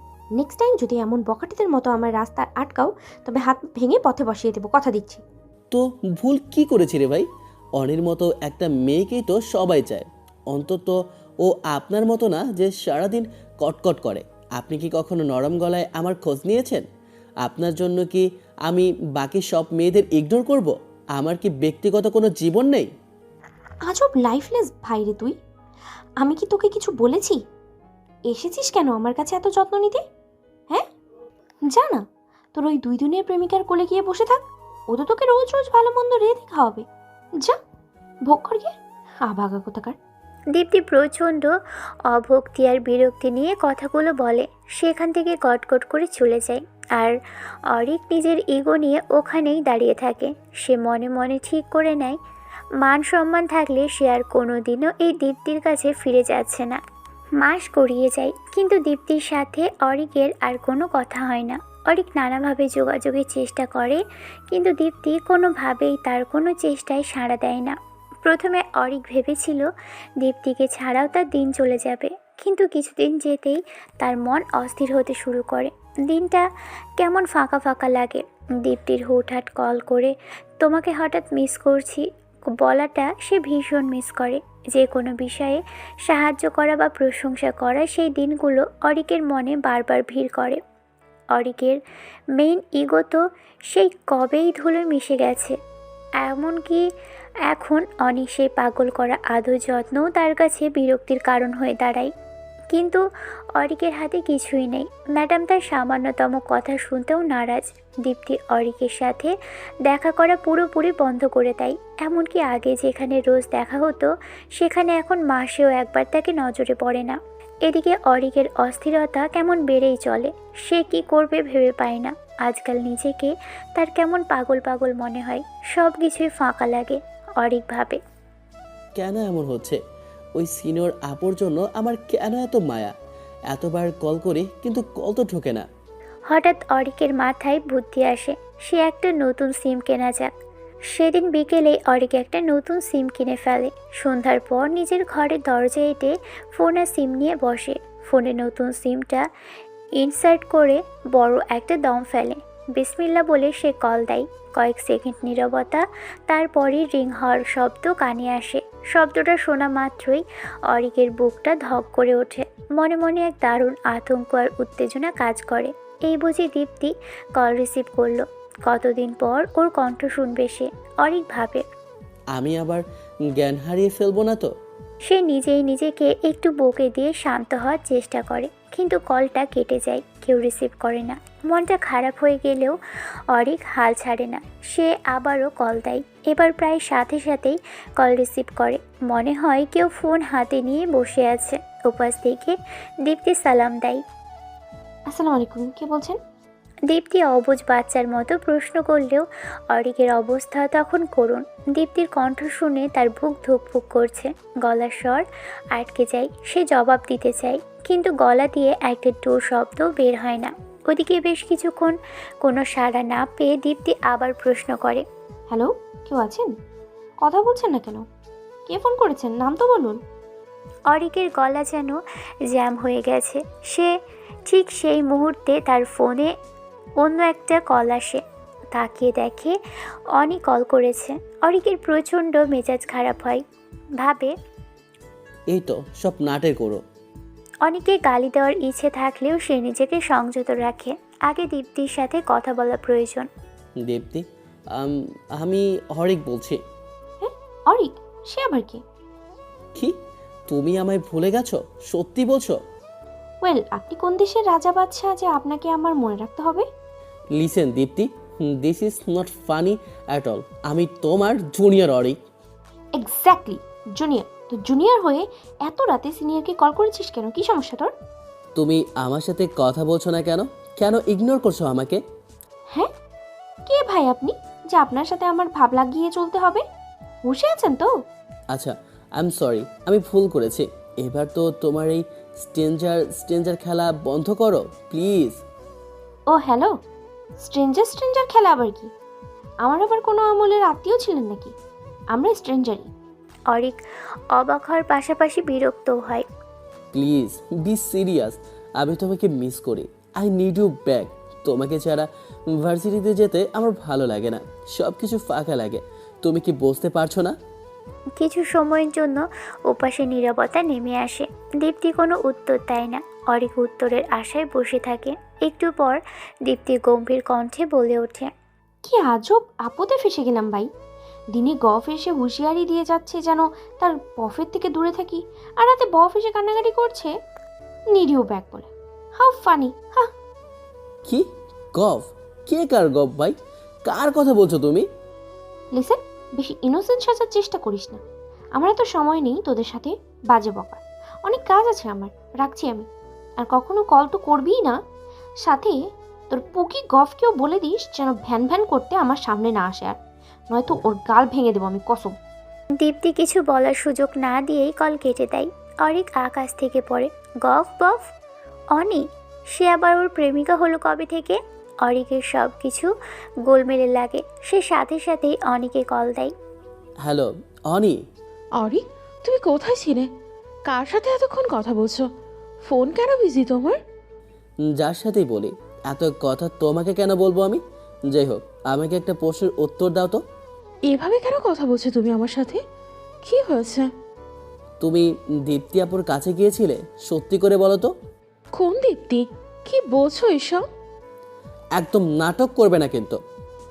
হ্যাঁ, গিয়েছিলাম তো। তোমার তাতে কি? সেখানে গিয়ে কি বলেছ? আগে বলো, তুমি ওর জন্যই আমাকে ইগনোর করছো, তাই না? Well, for your kind information, আমাদের সম্পর্ক এমনই ছিল। এখানে ইগনোরের কি আছে? আমি আমার লাইফ নিয়ে বিজি থাকতেই পারি, তা নিয়ে তোমাকে কেন কৈফিয়ত দেব? স্ট্রেঞ্জ। আমাদের মধ্যে কেমন সম্পর্ক সেটা ক্যাম্পাসে সবাই জানে চান্দু। এখন নাটক করো না। কিসের সম্পর্ক রে? তুমি দীপ্তিকে কি বলেছ? ওকে বলেছি যেন সে আমার বফের থেকে দূরে থাকে। কি আজব বেহায়া মেয়েরে বাবা, সিনিয়র হয়ে জুনিয়র ছেলের সাথে লাইন মারি, তাও আবার জানে যে ছেলের গফ আছে। অনি দীপ্তির প্রতি চরম ঘৃণা নিয়ে কথাগুলো বলে একটা মুখ ঝামটে দেয়। অরিকের মাথা গরম হয়ে যায়। সে ভাবে 2 দিন পাত্তা পেয়ে এই মেয়ে নিজেকে বউ ভাবতে শুরু করেছে। সে এক ধমক দেয়। এই মেয়ে, মাথা নষ্ট তোর? গপ বপ কিসের আবার? তুই আমার কোন কালের গপ হস? হ্যাঁ, কিভাবে হলি? দেখো, ভদ্রভাবে কথা বলো। বফ গফ না তো কি? তোমারে বিরিয়ানি কাচ্চি রান্না করে খাওয়াইছি মাগনা, এক তো সোজা। তখন তো খুব সুন্দর মতো গেছো, আর এখন ভুলে গেলা কেমনে চান্দু? দীপ্তির কথা মনে পড়ে গেছে? যাস তুই এখন দীপ্তির কাছে। তোর সিনিয়র আপু তোরে কেমনে লাথি মারে দেখবা খালি। চুপ থাক বেয়াদব মেয়ে, গায়ে পড়ে গপ হতে আসিস। তোর মতো মেয়েরে আমার পাত্তা দেওয়াই ভুল হয়েছে। দীপ্তি ঠিকই বলে, তুই একটা ছেলে ধরা। আর কখনো যদি আমাকে কল করেছিস তো তোর চাপার দাঁত ফেলে দেব আমি থাপ্পড় দিয়ে। কল ডাক বেটি, কুখা। বলেই অরিক ফোনটা কেটে দেয়। তার শরীরের রক্ত মাথায় চড়ে যায়। ইচ্ছে করে মেয়েটাকে ছাদ থেকে লাথি মেরে ফেলে দিতে। শালি ডাইনি তার সুন্দর টিপটাপ প্রেমটা নষ্ট করে দিচ্ছে। হঠাৎ অরিকের মনে প্রশ্ন জাগে। প্রেম? দীপ্তির সাথে আমার প্রেম? সে নিজেই লজ্জা পেয়ে যায়। দীপ্তি এসব জানলে নির্ঘাত তাকে আছাড় মারবে। অরিক মনে মনে ভাবে, না বাবা, প্রেম হলেও মনে মনে, মুখে আনলেই মায়ের। অরিক এসব ভাবতে ভাবতে বিছানায় শুয়ে পড়ে। সে সিদ্ধান্ত নেয় এ বিষয়ে তার মুখে কিছু বলবে না। সেই যে শেষবারের মতো কথা হয় দীপ্তির সাথে, তারপর আবার সে নিরুদ্দেশ। এবার সে নিজের নাম্বারটাই বদলে ফেলে। অরিকের আজকাল বড়ই উদাস লাগে নিজেকে, হয়তো ডিপ্রেশন নামক রোগে ধরেছে তাকে। আজ ছুটির দিন, একটা সরকারি ছুটির সাথে মিলিয়ে মোট 4 দিন ছুটি পায় সে এক সিরিয়ালে, যার দ্বিতীয় দিন আজ। অরিক একটু দেরি করে নিজের ঘর থেকে বের হয়, দেখে তার টেবিলে বসে পানি খাচ্ছে। মা, নাস্তা দাও। নাস্তা খাবে নাকি লাঞ্চ? কত বাজে খেয়াল আছে? যেটাই হোক মা, পেট এত খাবারের নাম জানে না। খাবার পেলেই হয় পেটের ভেতর। খাবার দাও তো দ্রুত। মা অরিকের কথা শুনে খাবার আনতে কিচেনে চলে যায়। অরিক টেবিলের উপর মাথা ঠেকিয়ে অলসভাবে শুয়ে থাকে। কিছুক্ষণ পর মা খাবার নিয়ে আসেন। এই নাও, খেয়ে নাও। আজ দ্রুত সব কাজ শেষ করবে, বুঝেছো? কেন, আজ বাবা ট্রিট দিচ্ছে নাকি? বাইরে খেতে নিয়ে যাবে আমাদের? না রে, আজ তোর বাবার একজন বিজনেস পার্টনারের মেয়ের এঙ্গেজমেন্ট পার্টি আছে। সেখানে আমরা সবাই আমন্ত্রিত। সেই জন্য সব কাজ সেরে তৈরি হয়ে থাকবি। আমরা ঠিক 7টা নাগাদ বের হব, বুঝলি? হ্যাঁ, কি বলো এসব মা? ওসব পার্টি ফার্টি খুবই বোরিং লাগে। তোমরা চলে যাও, আমি যাব না। আমার এসবে খুবই অনীহা। অরিক মুখটা ভোঁতা করে খাবার চিবোতে থাকে। ঠিক তখনই দরজার ওপাশ থেকে বাবা মিজান সাহেবের গম্ভীর কণ্ঠ শোনা যায়। সরি ইয়াং ম্যান, তোমাকে যেতেই হবে। না বাবা, প্লিজ পায়ে ধরি তোমার, আমাকে একা থাকতে দাও। এসবে তোমার কোনো স্যার নেই আর কি। এই গ্যাদারিংগুলো তোমার ভবিষ্যতের জন্য খুব গুরুত্বপূর্ণ। আজ বাদে কাল যখন তোমার হাতে পুরো কোম্পানির হ্যান্ডওভার হবে, তখন এরাই তোমাকে সাহায্য করবে। তাই আগে থেকেই এদের চিনে রাখা প্রয়োজন। বাবা, আমি আগেও বলেছি এসবে আমি মোটেও ইন্টারেস্টেড না। ইন্টারেস্ট না হলেও তোমাকে কোম্পানি সামলাতে হবে। তুমি যে হায়ার স্টাডিজ করতে চাও, তার জন্য তো অর্থের দরকার। এর জন্য তোমাকে আমার ব্যবসা হ্যান্ডেল করতে হবে। আমি ডিসিশন নিয়েছি, তোমার অনার্স ফাইনালস এর আগে তোমাকে কোম্পানির ম্যানেজিং ডিরেক্টর পদে বসাবো। আর আমি তোমাকে এখন সিদ্ধান্ত জানাচ্ছি, পরামর্শ চাচ্ছি না। সুতরাং কোনো কথা শুনবো না। আজ রেডি থেকো। এই বলেই মিজান সাহেব টেবিলের উপর থেকে একটা আপেল নিয়ে কামড় বসান এবং মনের খুশিতে শীষ বাজাতে বাজাতে সেখান থেকে চলে যান। অরিক মুখ কুঁচকে মায়ের দিকে তাকায়। মা, তুমি বাবাকে কিছু বলো না, আমার একদম ভালো লাগছে না। বাপ বেটার মধ্যে আমি নেই বাবা, নিজেই পারলে তোর বাবাকে বোঝাস। মাও উঠে চলে যান। অরিক জানে বাবাকে বলে কোনো লাভ নেই। অরিক ঠিক তার বাবার মতোই জেদি, একবার যা বলে তাই করে। মিজান সাহেবও একবার যা বলেন তা থেকে এক চুলও নড়েন না। অরিক মনে মনে বিরক্ত হয়ে দীর্ঘশ্বাস ফেলে। কথা মতো অরিক তৈরি হয়ে নেয়। একদম সময় মতো সপরিবারে তারা রওনা দেয়। খানিক বাদেই তারা পার্টি প্লেসে পৌঁছয়। এবার আর কোনো ঘর বাড়ি নয়, এক জাঁকজমকপূর্ণ ভেন্যুতে এসে হাজির হয় তারা। অনেক লোকের আয়োজন, মানুষের কথাবার্তায় বাতাসে এক গম গম শব্দ উঠে গেছে। অরিক সাধারণত এমন পার্টিতে একা মুসাফিরের মতো ঘোরে, কিন্তু আজ আর তা হচ্ছে না। আজ ওর বাবা তাকে ধরে ধরে স্পেশালি সবার সাথে পরিচয় করিয়ে দিয়েছেন। সেই সুবাদে টুকটাক জিজ্ঞাসাবাদের মধ্যে দিয়েই সময় পার হচ্ছে তার। এভাবেই সময় পেরোতে থাকে। অরিক এখন খানিকটা এনজয় করতে শুরু করে এই ইন্ট্রোডাকশন পর্বটা। আগের মতো বোর লাগছে না। প্রায় ঘন্টাখানেক পর সকল অতিথির দৃষ্টি আকর্ষণ করা হয়। একটু উঁচু স্টেজে ইসমাইল আঙ্কেল দাঁড়িয়ে আছে, যার সাথে একটু আগেই অরিক পরিচিত হয়। সবাইকে ওদিকেই ডাকা হয়। সবাই নিজেদের গল্পগুজব ছেড়ে স্টেজের দিকে ভিড় জমায়। ইসমাইল আঙ্কেল অতি বিনয়ী কায়দায় নিজের পরিচয় দেন এবং আসল ঘোষণাটি করেন। আজকের এই গ্যাদারিংয়ের কারণ আপনারা সবাই জানেন, তবু আবার জানিয়ে দিচ্ছি। আজ আমার বড় মেয়ে দীপ্তির সাথে আমার বড় ভাই ইমরান সাহেবের বড় ছেলে রুদ্রের এঙ্গেজমেন্ট পার্টি। এদের কেন্দ্র করেই এত আয়োজন। অরিকের কানে যেন আর কিছুই ঢোকে না। দীপ্তি নামটা শোনার পর থেকেই তার চারপাশ স্তব্ধ হয়ে যায়। দীপ্তি তো বাবারই পার্টনারের মেয়ে, তা সে জানে, কিন্তু এই দীপ্তি কি তার সেই দীপ্তি? চোখ ঝাপসা হয়ে উঠে আসে। সবই যেন শুধু জলজল করছে। এরই মধ্যে ইসমাইল আঙ্কেল দীপ্তি আর রুদ্রকে স্টেজে ডাকেন। তিনি নিজের আদরের কন্যার হাত বাড়িয়ে তাকে স্টেজে উঠতে সাহায্য করেন। ইসমাইল আঙ্কেলের হাত ধরে দীপ্তি নামের মেয়েটা স্টেজে উঠে আসে। অরিকের আশঙ্কা সত্যি হয়, মেয়েটি তার দীপ্তি। অরিকের চোখ ক্রমশ ঝাপসা হয়ে আসে, পাগুলো কেমন যেন দুর্বল লাগে। দীপ্তির ঠোঁটে একটা সৌজন্যবোধের সামান্য হাসি লেপ্টে আছে, যা অরিকের মোটেও ভালো লাগে না। অরিক বুঝতে পারে না কেন তার এমন হচ্ছে। দীপ্তির সাথে তো তার শুধু বন্ধুত্বের সম্পর্কই ছিল, তাহলে এই দহনের মানে কি? কেন ওর পাশে দাঁড়ানো রুদ্র নামে ছেলেটাকে মারাত্মক সৌভাগ্যবান মনে হচ্ছে? 6 মাস ধরে দীপ্তির সাথে যোগাযোগ নেই, অথচ এমন যন্ত্রণা তো সে কখনো অনুভব করেনি। হঠাৎ করে কেন তার নিয়ন্ত্রণ হারিয়ে যাচ্ছে? অরিক শুধু ফ্যাল ফ্যাল করে তাকিয়ে থাকে সেই দূরে দাঁড়িয়ে থাকা দীপ্তির দিকে। সে ভাবে, ও কি আমাকে দেখতে পায়নি? ও কি আমার প্রতি কিছুই অনুভব করে না? দীপ্তি কি এতই নির্দয়? চোখের সামনে দেখতে দেখতে দুজনেরই এনগেজমেন্ট হয়ে যায়। অরিক যেন এক পাথরের মূর্তি মাত্র। এনগেজমেন্ট শেষ হওয়ার পর দীপ্তির বিয়ের তারিখও জানিয়ে দেওয়া হয়, সামনের মাসের 27 তারিখ। কিছু সময় পর অনুষ্ঠান শিথিল হলে ইসমাইল আঙ্কেলরা স্টেজ থেকে নেমে আসেন। অরিক সুযোগ বুঝে দীপ্তির পিছু নেয়। মাথায় প্রচণ্ড জেদ চাপে তার। একটু নির্জন জায়গায় দীপ্তিকে একা পেয়ে সে সজোরে ওর বাহু চেপে ধরে। দীপ্তি প্রচণ্ড চমকে যায়। What the hell? দীপ্তি অরিকের চেহারা দেখে থেমে যায়। দীপ্তি আবার বলে, কমন সেন্সের অভাব আছে নাকি তোমার? এসব কি হচ্ছে? এভাবে টানাটানি করছো কেন? এসব কি দীপ্তি? তোমার এঙ্গেজমেন্ট তুমি আমাকে কেন জানাওনি? আজব, আমার এঙ্গেজমেন্টেরই তো দাওয়াতে এসেছো। এর থেকে আলাদাভাবে আর তোমাকে কি জানাবো? ইভেন্ট হোস্ট করতে নাকি তোমাকে? This is not funny. তুমি কিভাবে আমাকে না জানিয়ে বিয়ে করতে পারো? কেন, তুমি কি কাজে নাকি? বিয়ে পড়াবে? কি বলতে চাচ্ছো তুমি? এখানে তোমাকে জানানোর মতো কি আছে? নাটক বন্ধ করো Dipti. I love you idiot. I have been chasing you for month, but তুমি তো রানী ভিক্টোরিয়া। সম্মানে বাধে তোমার, কথাই বলো না।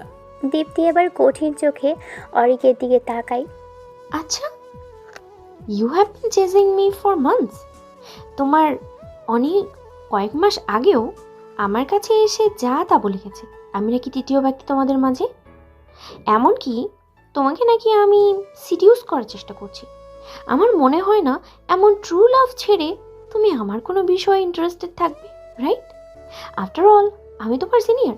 যাই হোক, যা হয়েছে হয়েছে, এটা মাথায় ঢুকিয়ে নাও যে আমাদের রাস্তা এখন আলাদা। এরকম ফাজলামি আর করবে না আমার সামনে এসে। আমার পছন্দ না, যেহেতু আমি তোমার সিনিয়র। So pay respect. দীপ্তির কথায় অরিকের গলা আটকে আসে। সে কি বলবে ভেবে পায় না। দীপ্তি হাত ছাড়িয়ে চলেই যাচ্ছিল, কিন্তু অরিক হুট করেই দীপ্তির কবজি চেপে ধরে হ্যাচকা টানে একদম কাছে নিয়ে আসে। দীপ্তি টাল সামলাতে না পেরে অরিকের বুকের উপর আছড়ে পড়ে। এত বছরের পরিচয়ে এই প্রথম দীপ্তি তার এত কাছে আসে। অরিকের মনে হয় ওকে আর ছেড়ে দিবে না। কাপা গলায় সে উচ্চারণ করে, প্লিজ ডু সামথিং, আমাকে ছেড়ে দিও না। দীপ্তি অরিকের হাত ছাড়িয়ে নেয়। চোখের দিকে তাকিয়ে শান্ত কিন্তু কঠিন গলায় বলে, লিভ, এখান থেকে যাও। দীপ্তি সেখান থেকে চলে যায়, আর অরিকের চোখ দিয়ে নোনা জল গড়িয়ে পড়ে। শত চেষ্টা করেও সে আর কান্না আটকে রাখতে পারে না। অরিক ভিড়ের মাঝে নিজের বাবাকে খুঁজে বের করে। মিজান সাহেব তখন তার বন্ধুদের সাথে গভীর আড্ডায় মশগুল। অরিক পাশে গিয়ে দাঁড়াতেই তিনি একবার তাকান, কিন্তু আড্ডার তোড়ে ছেলের কথা ঠিকমতো কানে নিতে পারে না। অরিক বাবার মনোযোগ কাড়ার জন্য একটু জোর দিয়েই বলে, বাবা, আমি বাসায় চলে যাচ্ছি। আচ্ছা যা মানে কি বললি? এই তো মোটে পার্টি জমলো। আমি চলে যাচ্ছি বাবা, ভালো লাগছে না এখানে আর। তোমাকে ফোন করেছিলাম কিন্তু তুমি রিসিভ করোনি, তাই সামনাসামনি বলতে আসলাম। মিজান সাহেব এবার একটু অবাক হয়ে ছেলের দিকে তাকান। অরিকের চোখে মুখে এক অদ্ভুত অস্থিরতা। তিনি হাতের জুসের গ্লাসটা এক বন্ধুর হাতে ধরিয়ে দিয়ে অরিকের হাত ধরে একটু সাইডে নিয়ে যায়।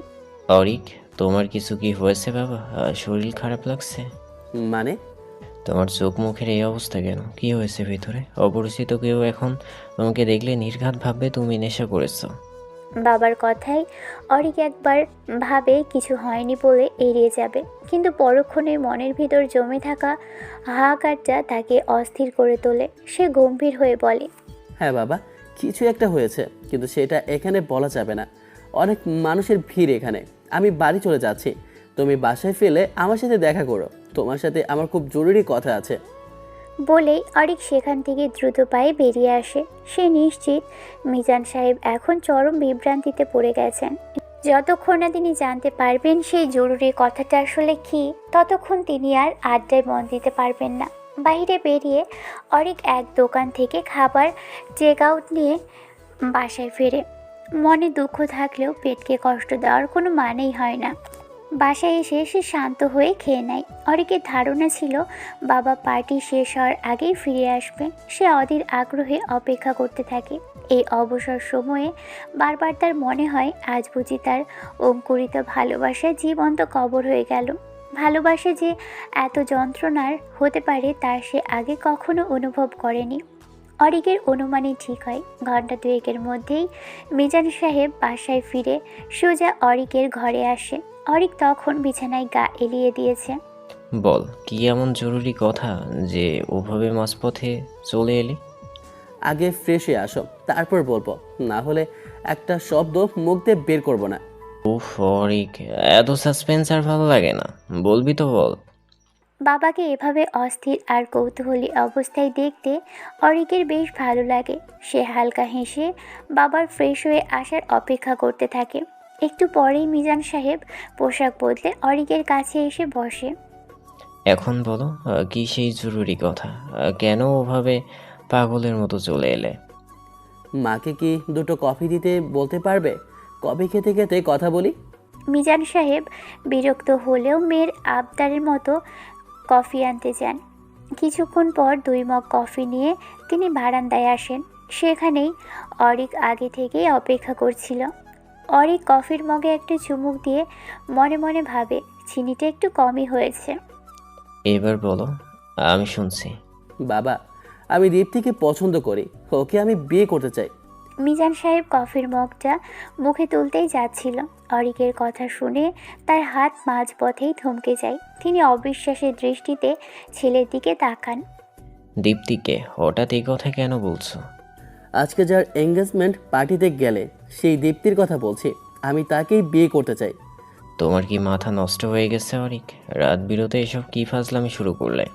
আমি আরও ভাবলাম কি নাকি জরুরি কথা।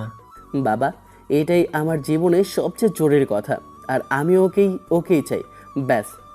অরিক, তুমি কেন ওর জন্য এত ডিসপারেট হয়েছো? তুমি কি জানো দীপ্তি তোমার থেকে বয়সে বড়?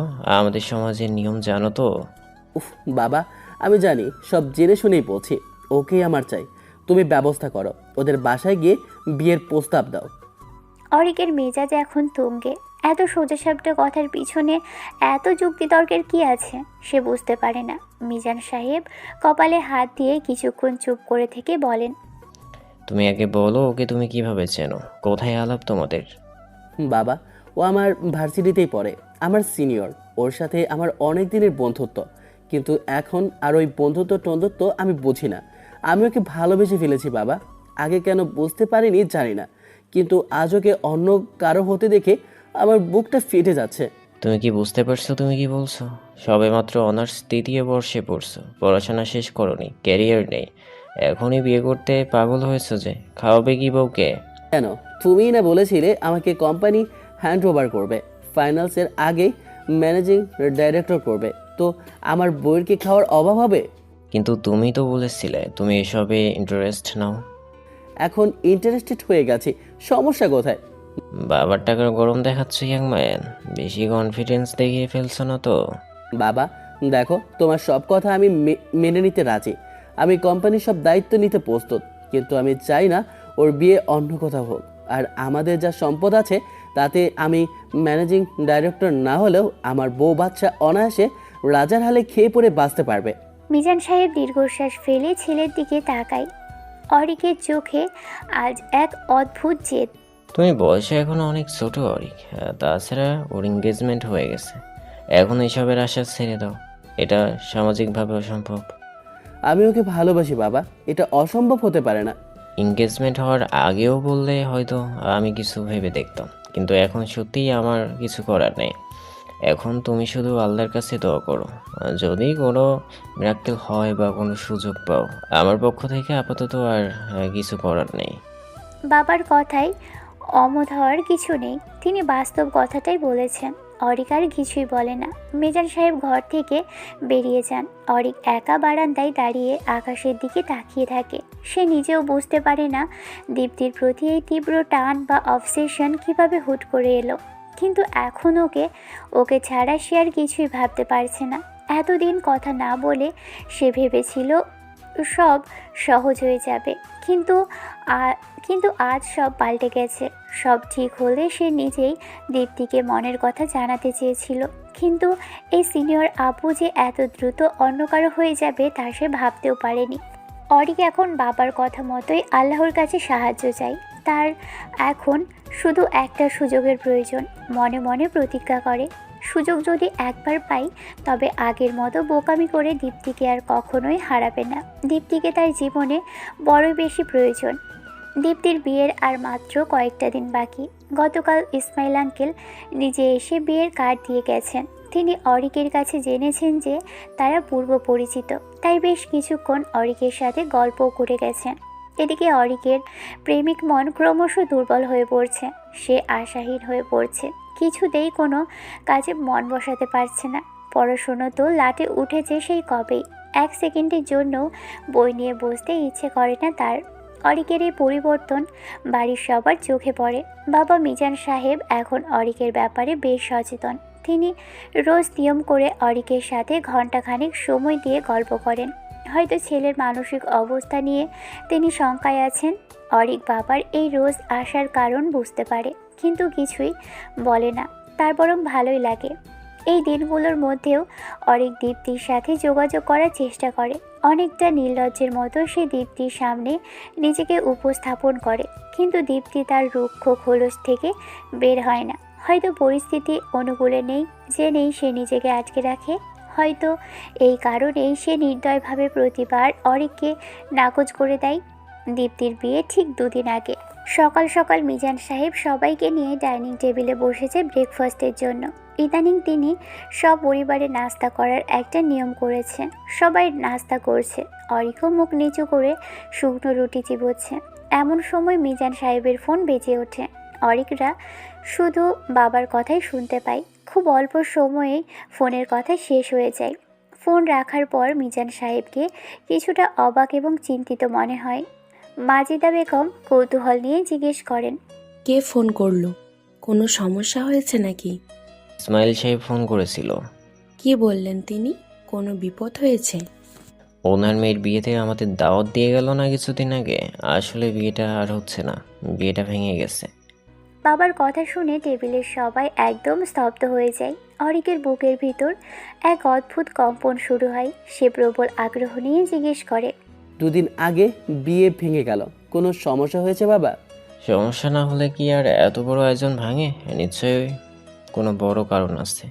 মিজান সাহেবের কথা শুনে সবাই বিজ্ঞের মতো মাথা নাড়ে। কিছুক্ষণ নীরব থাকার পর বাবা অরিকের দিকে তাকিয়ে বলেন, অরিক, তুমি তো দীপ্তিকে চিনতে, তোমাদের ভালো পরিচয়ও ছিল।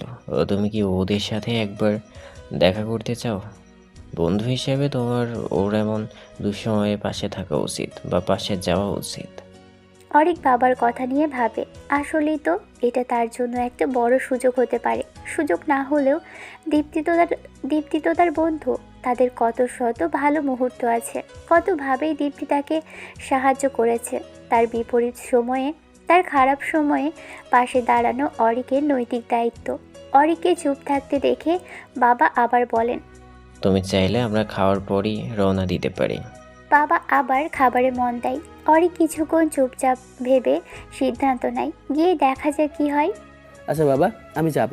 বাবা উত্তরে শুধু একটু রহস্যময় মুচকি হাসি দেন। কথা মতো তারা খাবার শেষ করে বেরিয়ে পড়ে। সাধারণত অরিক সাথে থাকলে সে গাড়ি চালায়, কিন্তু আজ মিজান সাহেব নিজেই ড্রাইভিং সিটে বসেন। অরিকের আজ কেন যেন মারাত্মক নার্ভাস লাগছে। কিছুক্ষণের মধ্যেই তারা দীপ্তির বাড়ি পৌঁছয়। ভিতরে ঢুকেই দেখা হয় ইসমাইল আঙ্কেলের সাথে। ভদ্রলোক মাথায় হাত দিয়ে বসে আছেন। অরিকদের দেখে তিনি সৌজন্যমূলক হাসার চেষ্টা করেন।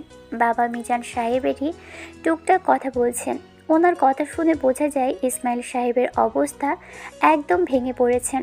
অরিক পাশেই চুপচাপ বসে থাকে। তার মনটা খুব খারাপ হয়ে যায়। পুরো বাড়ি বিয়ের সাজে সাজানো, কিন্তু সেখানে এখন মৃত বাড়ির মতো নিস্তব্ধতা বিরাজ করছে।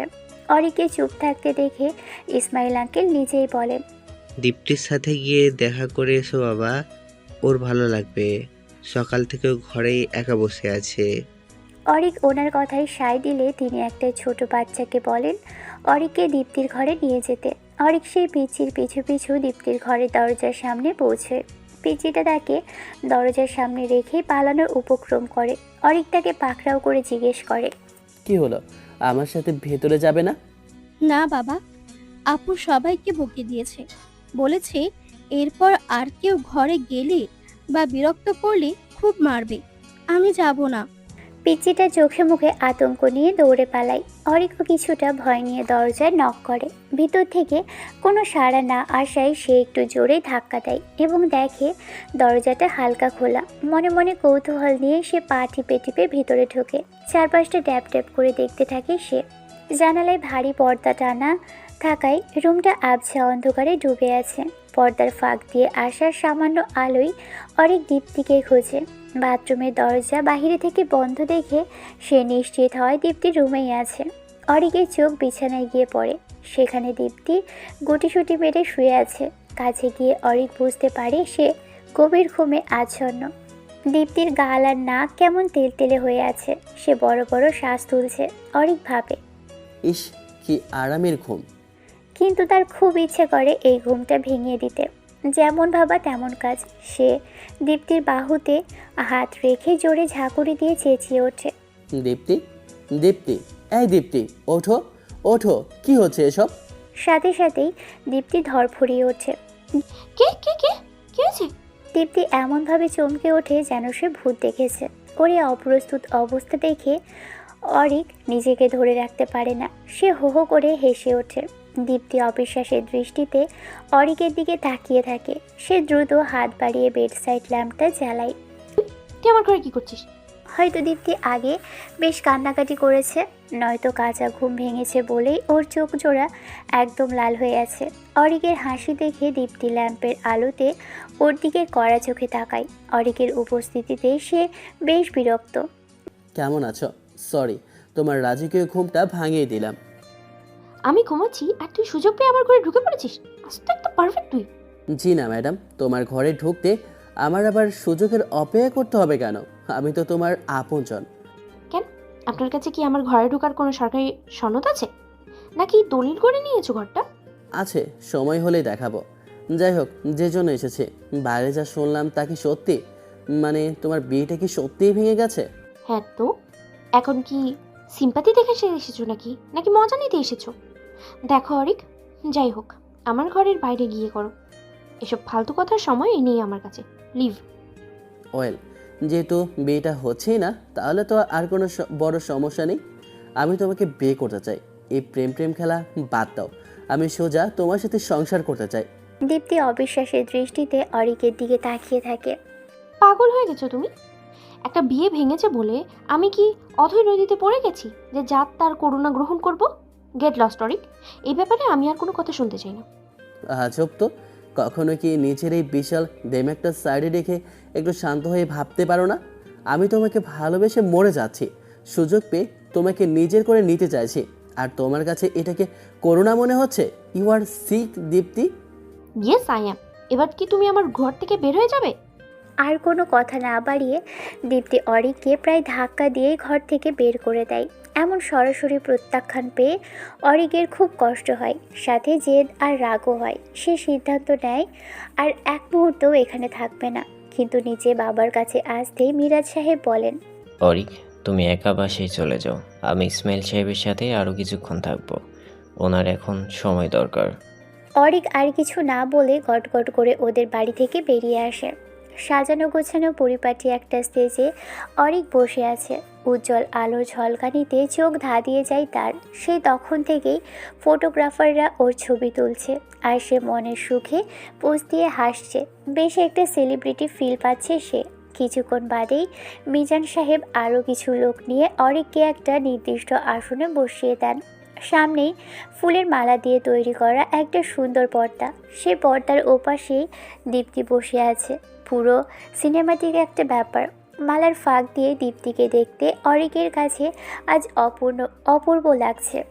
তাদের মাঝখানের আসনে বসে আছেন কাজী সাহেব। বাকিরা সব চারপাশে দাঁড়িয়ে, সবার মুখে চওড়া হাসি। কাজী সাহেব বিয়ে পড়ানো শুরু করেন এবং অরিককে কবুল বলতে বলেন। অরিক কোনো দ্বিধা ছাড়াই এক চান্সে 3 বার কবুল বলে ফেলে। এবার দীপ্তির পালা, কিন্তু ওকে যখন বলতে বলা হয় সে চুপ করে থাকে। কাজী সাহেব বারবার তাকে কবুল বলতে বলছেন। ওদিকে অরিকের অস্থিরতা আর উদ্বেগ কেবল বেড়েই চলেছে। অনেক চেষ্টার পর যেই দীপ্তি একবার কবুল বলেছে, অমনি কোত্থেকে যেন রুদ্র এসে হাজির হয়। এই বিয়ে হবে না, এই বিয়ের বর আমি। আমার বদলে দীপ্তির বিয়ে অন্য কারোর সাথে হতেই পারে না। রুদ্রকে দেখেই অরিকের সেই ফ্ল্যাশব্যাক মনে পড়ে যায়। সেদিন দীপ্তিদের বাসা থেকে একা ফিরে সে ঘরের দরজা বন্ধ করে দিয়েছিল। রাতে মিজান সাহেব এসে দরজা খোলালে এক চমকপ্রদ খবর দেন। অরিক, মেন্টালি প্রিপেয়ার হয়ে নাও, পরশুই তোমাদের বিয়ে। বিয়ে? আমার? কার সাথে? কেন, দীপ্তির সাথে। এটা কিভাবে সম্ভব বাবা? ও তো রাজি হবে না। সকালে আমি এই জন্যই ওখানে থেকে গিয়েছিলাম। তোমাদের ব্যাপারে আমি ইসমাইলকে সব খুলে বুঝিয়ে বলি। সেই সাথে এই পরিস্থিতিতে তোমার বিয়ের প্রস্তাবও দিয়ে আসি। ওনাকে রাত পর্যন্ত সময় দিয়েছিলাম ভাবার জন্য। তিনি বিচক্ষণ মানুষ, আমার প্রস্তাব ফেলেননি। তাছাড়া আমার ছেলে তো আর ফেলে দেওয়ার মতো পাত্র নয়, লাখে একটা। সুতরাং অরিক বাবা, সংসার সামলাতে প্রস্তুত হও। ইসমাইল আঙ্কেলের গগন বিদারী ধমকে অরিক বর্তমানে ফিরে আসে। থমথমে পরিবেশ, কোণে পক্ষে সবার মুখে তীব্র রাগ। দীপ্তি তার বাবার হাত টেনে ধরে। বাবা, আমি কি এখানে কিছু বলতে পারি? ইসমাইল সাহেব অনুমতি দিলে দীপ্তি রুদ্রের সামনে গিয়ে শটান দাঁড়িয়ে পড়ে। কেন রে, তুই কোন ক্ষেতের মূলা যে তোকে ছাড়া আমার বিয়ে হবে না? কবুল কবুল কবুল। দীপ্তির বুলেটের মতো দ্রুত গতির কবুল শুনে অরিক হাঁ হয়ে তাকিয়ে থাকে। দীপ্তি একটা দীর্ঘশ্বাস ফেলে রুদ্রের দিকে তাকায়। দেখলি, বিয়ে হলো তো। আর তুই এখানে কোন মুখে এসেছিস? কারণ আমি তোমাকে ভালোবাসি। আমাদের বিয়ে হওয়ার কথা ছিল। তুমি কিভাবে আমার বদলে এই যাকে তাকে বিয়ে করতে পারো? যাকে তাকে মানে? আমার স্বামী চাইলে তোমার মতো রুদ্রকে হাটে 2 বার বেচে আবার কিনতে পারবে। আর তুই কি ভেবেছিস তোর কাহিনী আমরা কেউ জানি না? তুই যে তোর ওই বড়লোক প্রেমিকার জন্য আমাকে বিয়ে না করে পালিয়ে গেলি, সেটা কি গোপন আছে? তোর প্রেমিকা যখন তোকে চিট করে অন্য কাউকে বিয়ে করলো, তখন উপায় না পেয়ে তুই আমার কাছে ফিরে এলি। বলদ ভাবছিস আমাদেরকে? হ্যাঁ, আমাদেরকে বলদ ভাবছিস? বাবা, তুমি কি একে জুতা পেটা করবে নাকি আমি জুতাটা খুলবো? বাকিটা ইসমাইল সাহেব সামলাতে এগিয়ে যান। দীপ্তি আবারও ফিরে এসে নিজের আসনে বসে। অরিক নিজের এই গুণটি বউকে মুগ্ধ হয়ে দেখতে থাকে। মনে মনে বলে, মাশাআল্লাহ, কি তেজ আমার বউয়ের। বাসর ঘরে ঢুকেই অরিক দেখে দীপ্তি খাটের উপর ঘোমটা দিয়ে বসে আছে। বিছানা থেকে নেমে দাঁড়াও তো দেখি। দীপ্তি আস্তে করে নেমে দাঁড়ায়। অরিক দ্রুত গিয়ে দীপ্তির ঘোমটা ফেলে ওকে শক্ত করে জাপটে ধরে। আদুরে গলায় সে বলে ওঠে, ও বউ, বউ, আমার আদরের বউ, অবশেষে তোমায় পেলাম, আমার জান বউ। মা। গালে একটা শব্দ করে চুমু খেতেই দীপ্তি অরিককে ধাক্কা মেরে সরিয়ে দেয়। এসব কি আদিক্ষেতা? আমার কাছে কেন এসেছো? তোমার ওই অনিফনি কি এখন আর ভাত দেয় না তোমায়? ভাত, তরকারি, মাছ, মাংস সবই দেয় জানবো, কিন্তু আমার তো শুধু তোমার মতোই নিরামিষ সোনা বউকে চাই। আসো, তোমাকে ভালোবাসা শেখাই।